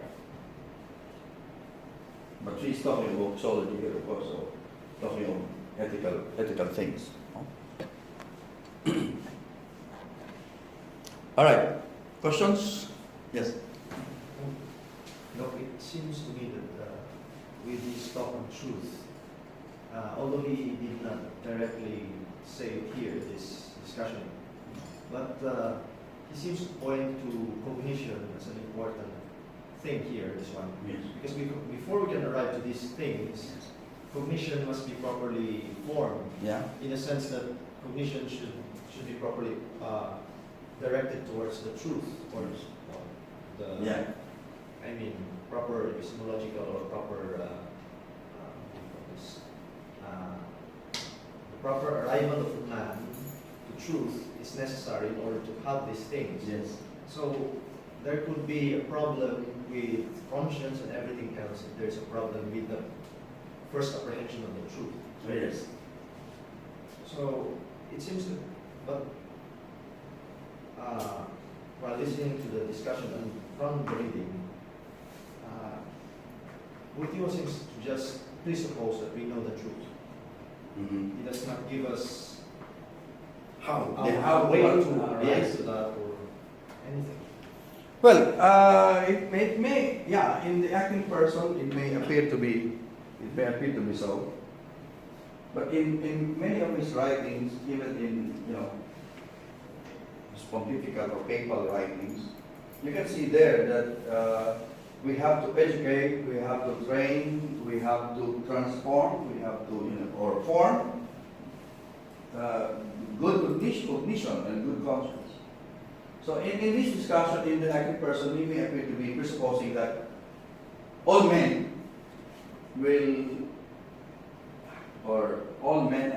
have this capacity to know the truth. Okay? But of course, in the other writings, he will be talking about that we have to inform, we have to educate, we have to form our conscience. Okay? And of course, that goes without saying that we also have to have proper cognition of the truth. It's a capacity, but it's a capacity that we need to develop, that we need to to harness in us, because it does not come automatic. Man, so it's like this. Man is, as Aristotle and Aquinas would say, man is rational. So that's a common, that's a characteristic of all human beings, the ability to reason. But we need to develop.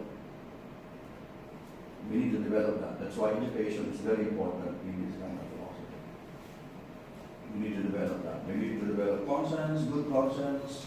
We need to help people, apprehend, appreciate the truth, discover or appreciate the norms.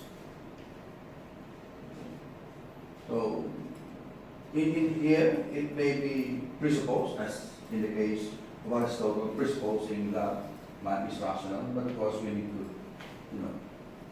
educate in order to really maximize or actualize that potential. And I think that goes also with the ego. And of course, we as students of ego, and then we also have a moral.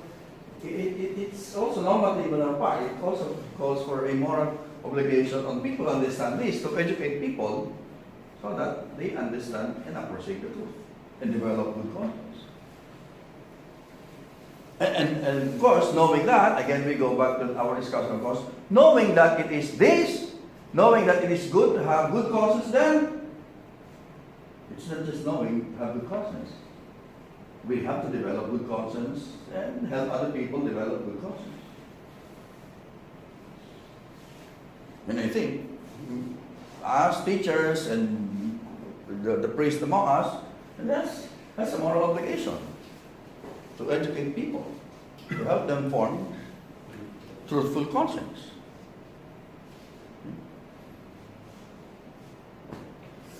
It's like, because you ask a question, then I give you assignment. Yes? No one? See, Ben. So, with that idea, sorry, this is going to be a jumping to a conclusion or a generalization. Relativism is real today. Yes. So it also affects the school process. Okay. It makes us technically, morally, what do you call this? It's not saying that we are not morally upright today, but it makes us more vulnerable to be not because of this relativism. Oh, yes. That's correct. First, relativism is very much real. Because if it's not real, then why combat relativism? Why counter relativism if it's just a figment of our imagination? It's very much real. And because it is very much real, it can affect us.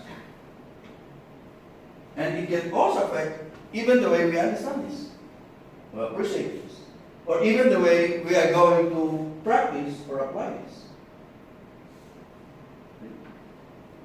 It's part of the whole social reality.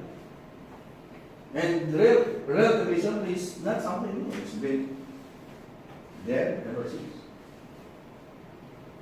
I mean, for me, to some extent, it's helpful to have relativism because it allows us to think more of ourselves, to examine our values, to be more vigilant about our values. But relativism is not the norm. That's one thing you have to realize. It's not the norm. It's not the primeval, so to speak. Because the primordial is the truth. And relativism becomes some sort of a distortion of the truth. So the distortion is still not the primary, it's the defect. It's a different way. If now we are on the wrong foot if we're going to say relativism is the primordial. And that's actually what the relativist people would say.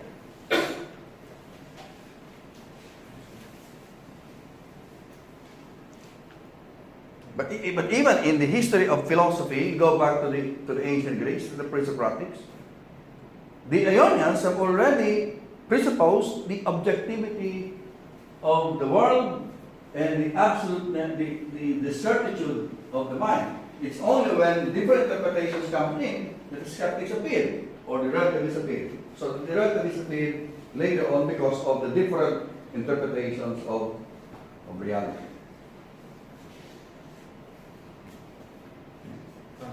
At the level of cognition, that's going to make a distinction between knowledge and understanding. Knowledge and understanding. Because it seems that in the acting person that he presupposes that they are the same, or he interchanges the two terms. But I think at the level of cognition, one can know, for example, other people, but it is different from understanding other people or knowing the truth from. Oh yes. Well, you are correct that sometimes he interchanges in his discussion the words to understand and to cognize, especially when he defines what cognition is. But if you're talking of understanding, for example, understanding other people, then that's a different context. That's a different context now. Because he's talking of cognition and understanding in a very pure sense. So understanding in the general sense, in its pure sense. But when you try to apply now understanding to some other things, then these are now derivative interpretations of understanding. And of course, that will be different now if you're going to use understanding to apply understanding to understanding other people, then that will be different now from the original meaning of cognition. But you are right that the two terms are used interchangeably because he's not using or applying understanding to some other things, but he's just talking of understanding in a very general sense, or in a very pure sense, without the application of understanding to understanding objects, understanding people, understanding context. So I'm thinking that may be a way out of relativism, even by just at the level of cognition, taking more time to understand than just mere knowing regarding truths. I get the point. Now you're talking of understanding as not simply just cognition in the sense that you form the image, no, but understanding the context, understanding the different conditions, the different factors that may affect how we understand certain objects. Then, you're correct. Yes, sir. I'm still wondering about the transfer from the true good into a command. Okay. So You cannot move on further. can we explain something like this? Conscience has its innate command. That command is to be truthful. To be truthful. Why? Because once the conscience presents to the self a true good, this is a true good, Yes. and at the same time, the conscience immediately imparts a command: be truthful to yourself, because you are truthful when you choose the true good. Okay. I am a true good person only when I choose the true good. So immediately the conscience imparts a command: be truthful to you yourself. Mm-hmm. And then by commanding that, the conscience, let's say indirectly or immediately commands, do it. So do it. It would seem that That's why it's conscience that determines the truth. No, the conscience just remind or by commanding that you have to be truthful to yourself. And of course, the Okay. conscience, after presenting the true good, or by discovering the true good, this is true good. That's the presentation of the conscience. After presenting it, conscience immediately commands, be truthful. It means, it means do it. Because as you said, duty depends on truthfulness. Yeah. So if you don't wear the garb of being truthful, then you don't have the sense of duty. It means you avoid the command of the conscience to be truthful. At the same time, therefore, you do away with the sense of dutifulness. Well, I would say that the command of conscience to be truthful to oneself can only be taken in the context of being truthful to oneself as the good. Yes, because what I mean is to be is to be good. No. I mean, if true to be, isn't it? The basic command of conscience is just do good, avoid evil. But the conscience has to be informed whether this good that conscience commands is a true good. I mean, the problem for me is, yes, that's the command of the conscience, but how does the conscience do that command? How does it confer on me that I should follow it? Like, I'm still free, yeah, for you, our conscience here, do good and avoid evil. Why does it concern me? Why does this command concern me? But after I got the sentence from there that a duty grows from truthfulness or depend on truthfulness. So I'm reflecting, can we say that consciousness itself is a kind of guard, a guard of truthfulness. It means by itself is a command that we should wear the garb of truthfulness. But Immediately there comes the duty. yes. Do it. Yeah. And Of course, the conscience that has this garb of truthfulness is a true or a good conscience. It cannot just be any conscience. conscience itself is the garb. It is not good. It is not a good conscience. Only, even though it is not a good conscience, it still commands. Oh yes. Isn't it? So even though it is a bad conscience, but itself still demands to be truthful. Or I am truthfulness, wear me, something like that. Follow me, isn't it? Can we say that? Or I have some problems with that part because unless we assume that conscience is always true and good. But that's not the case. Because there are many different kinds of conscience. Yes, but You cannot say that on erroneous conscience. even the erroneous conscience still demands to be. Yeah, it demands to. It demands to follow it. But the question there is, what is the command of an erroneous conscience? It will always make a command, do good and avoid evil. But what kind of good will it command if it is erroneous? Yeah, It will just interchange the two. The good is the bad. So, stealing is good, then steal. That's an erroneous conscience. yeah, that's erroneous conscience, precisely by presenting a wrong good. Oh yes. It does not That's why happen here. your point of the conscience wears a garb of truthfulness can only be applied to a conscience that is true and good. No, I mean, But not to all, not to conscience in general. can we understand conscience itself is a garb of truthfulness? It does not wear a garb of truthfulness. Rather, itself is the garb. It tracks me to wear it, or it commands me to wear it, commands me to follow it.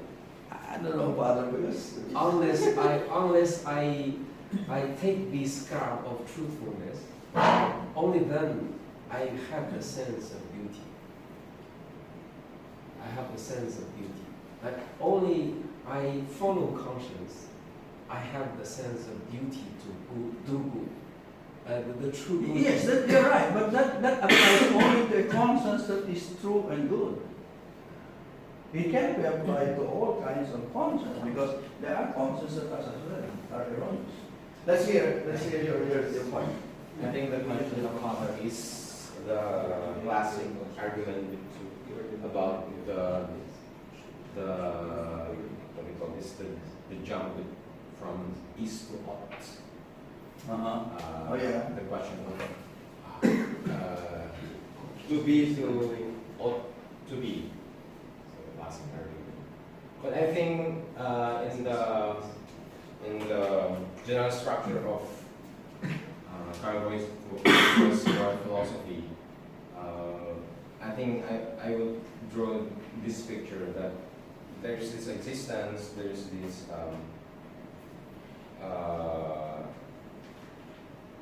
action, and there's this the object of the action. Okay. So one does not only exist because a human being is a dynamic being. Okay. Therefore, a human person has to act. But what kind of action that a human being has to act upon? It must be a morally good action. The action. So I think the element of duty comes in that sense. So from the east to the ought. So from the acting to the acting of the good, performing of the good action. So the element of duty comes in that way. Because for Karol Wojtyla, as Dr. Moses mentioned a while ago, that it's not only knowing or self-determining oneself, but in tending towards the moral good action, there comes the element of duty. So conscience, the subjective moral norm, helps in accomplishing or attaining that moral good action. So I think that would, in a way, answer the question: how come that? Because people, the arguments of some people is that why there is a need to do something if I can just exist in a way. I mean, there is no strict requirement of really following moral norms, especially those who are following the tenets of relativism. I mean, they would debunk the idea of objective moral norms. There's no such thing as I have to really tend towards. I have to have the sense of duty towards the morally objective moral rules. So I think. Yeah, that's precisely what I mean. So we have a tendency toward the true good, Okay. isn't it? Yeah. Okay, the first step. Then to be truthful to yourself. I mean, to be really attentive toward Oh it. yeah. But that's the primary, the primary moment. If I avoid this tendency, they will never arise the sense of beauty.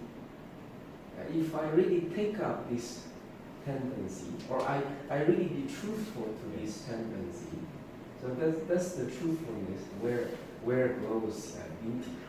Immediately I would have the sense of beauty, follow the good, or do good. But if I am not truthful to this tendency, or if I'm not truthful, I just avoid it. I cut this tendency. There never arises.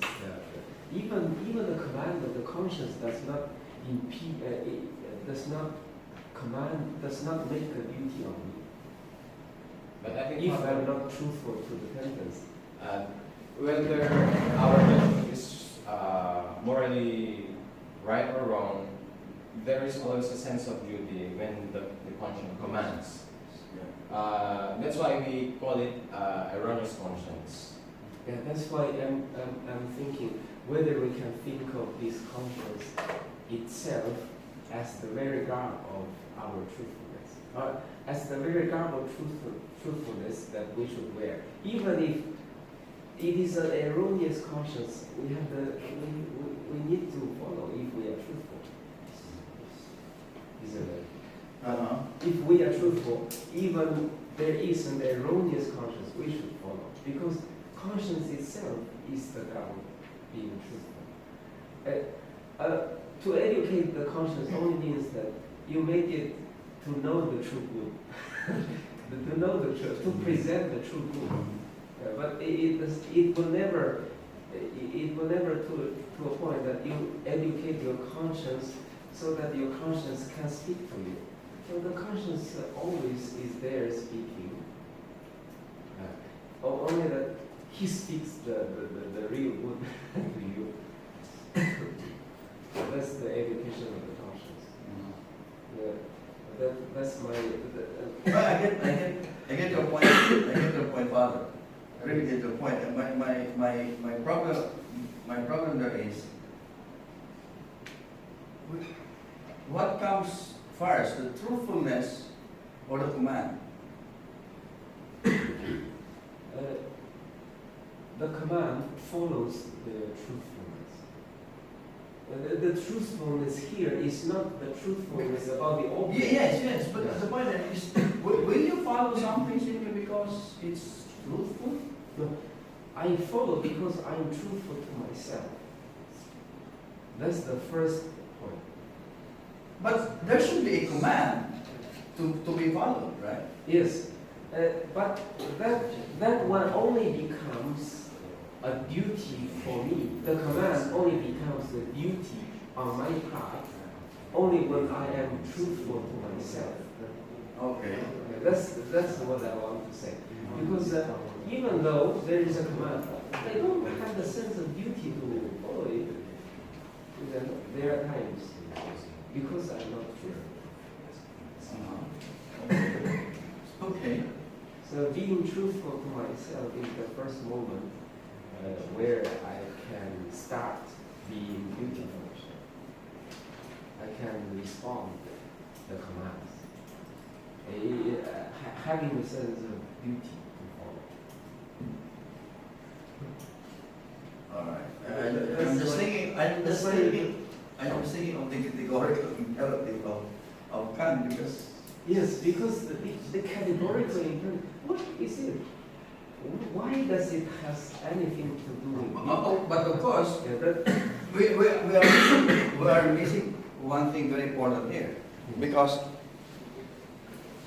conscience is a command. It's an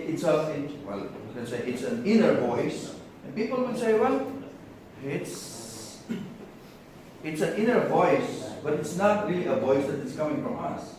It's a voice inside us, but it's not a voice that is our voice. It's a voice of the moral law. And the moral law says, do good and avoid evil. So it's not conscience that is telling us, do good and avoid evil. It's actually an inner voice in us, which is an expression of the moral law. And if we're going to point to the author of the moral law, then we can say it's God.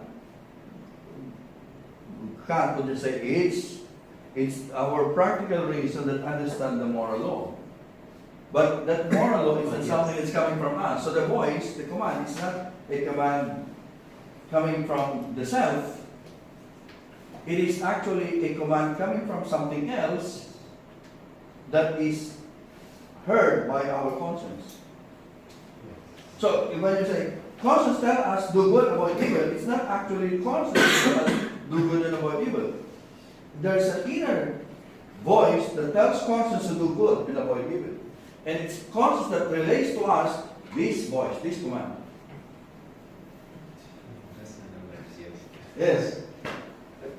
Did I complicate the whole thing? But yes, you're correct, Doc. But I think I see a light from his argument because the Christian morality, it is an ought to follow conscience, Yeah. moral or Erroneous or erroneous good. or good. Yes.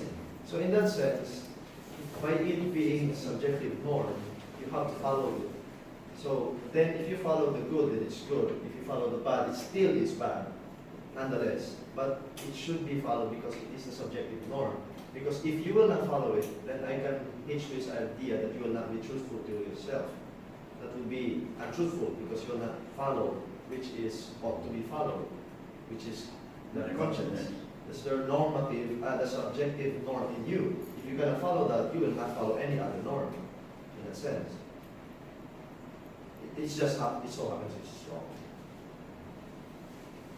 Yeah, I get the point of Father that they have to be truthful to the self, To but become duty. you have to become dutiful. To really do the good as already. So I can just if you are bad, then you have to be truthful to yourself as being bad. I mean, if you have an erroneous conscience. Oh yes, that's why I cannot reconcile it because that we can apply that even that to erroneous conscience, and if that is the case, then it's difficult to educate people. So therefore, it's very important to educate. Because the first thing that we're going to tell other people is be true to yourself. So if you are bad, just be true to yourself. That's dangerous. If you're, that's why the educational conscience becomes more important. Okay. Because if the conscience is wrong, it demands truthfulness, then you will be wrong. But if the conscience is educated and good, it equally demands truthfulness, and you will be good. I mean, why I have to reflect it because the sentence there presented, duty comes from truthfulness. Yes. Of course, it comes from the objective truthfulness of a true good. Yeah. But why does it affect me? Isn't it? Okay. All right. I don't know if that will be. Father will have the last say. All right. Where are we now? I think. Oh, will be the last point. Just few pages. So the source of our sense of responsibility is a sense of obligation or duty because a person can only be responsible for an act only when he should have done such act. Okay. Or conversely, if he should have not done such act. However, responsibility extends beyond the act. It reaches the object of such act. And to fulfill oneself is almost synonymous with felicity or with being happy. But to fulfill oneself is the same thing as to realize the good, whereby man as a person becomes and is good himself. To be happy means to be fulfilled. And in order to be fulfilled, one needs the truth. So felicity or happiness is achieved by acting through truth. Meaning, for Wojtyla, we can only be happy if we follow the truth. Felicity is something internal to a good act. It is an integral part of the act itself. In fact, only a good act, a truly good act, can make one fulfilled and happy. Okay? So it's false happiness if you are happy because you killed somebody. No? Because eventually, or if you lie to somebody, because eventually you realize the evil of the action itself. Felicity cannot be identified with pleasure, since pleasure belongs to what merely happens in man. Pleasure is experienced not through the act of the will, and therefore it is not the result of self-determined act. Felicity, on the other hand, is a consequence of a self-determined true good action. So, we want to be happy, then we have to do truly good action. Okay. And then this person's value and ontology of the action, I think I have already discussed that in the previous discussion. You have a copy of this, just few few pages, so you can just read that because it's just a reiteration of what we have already discussed about the personalistic value of the action.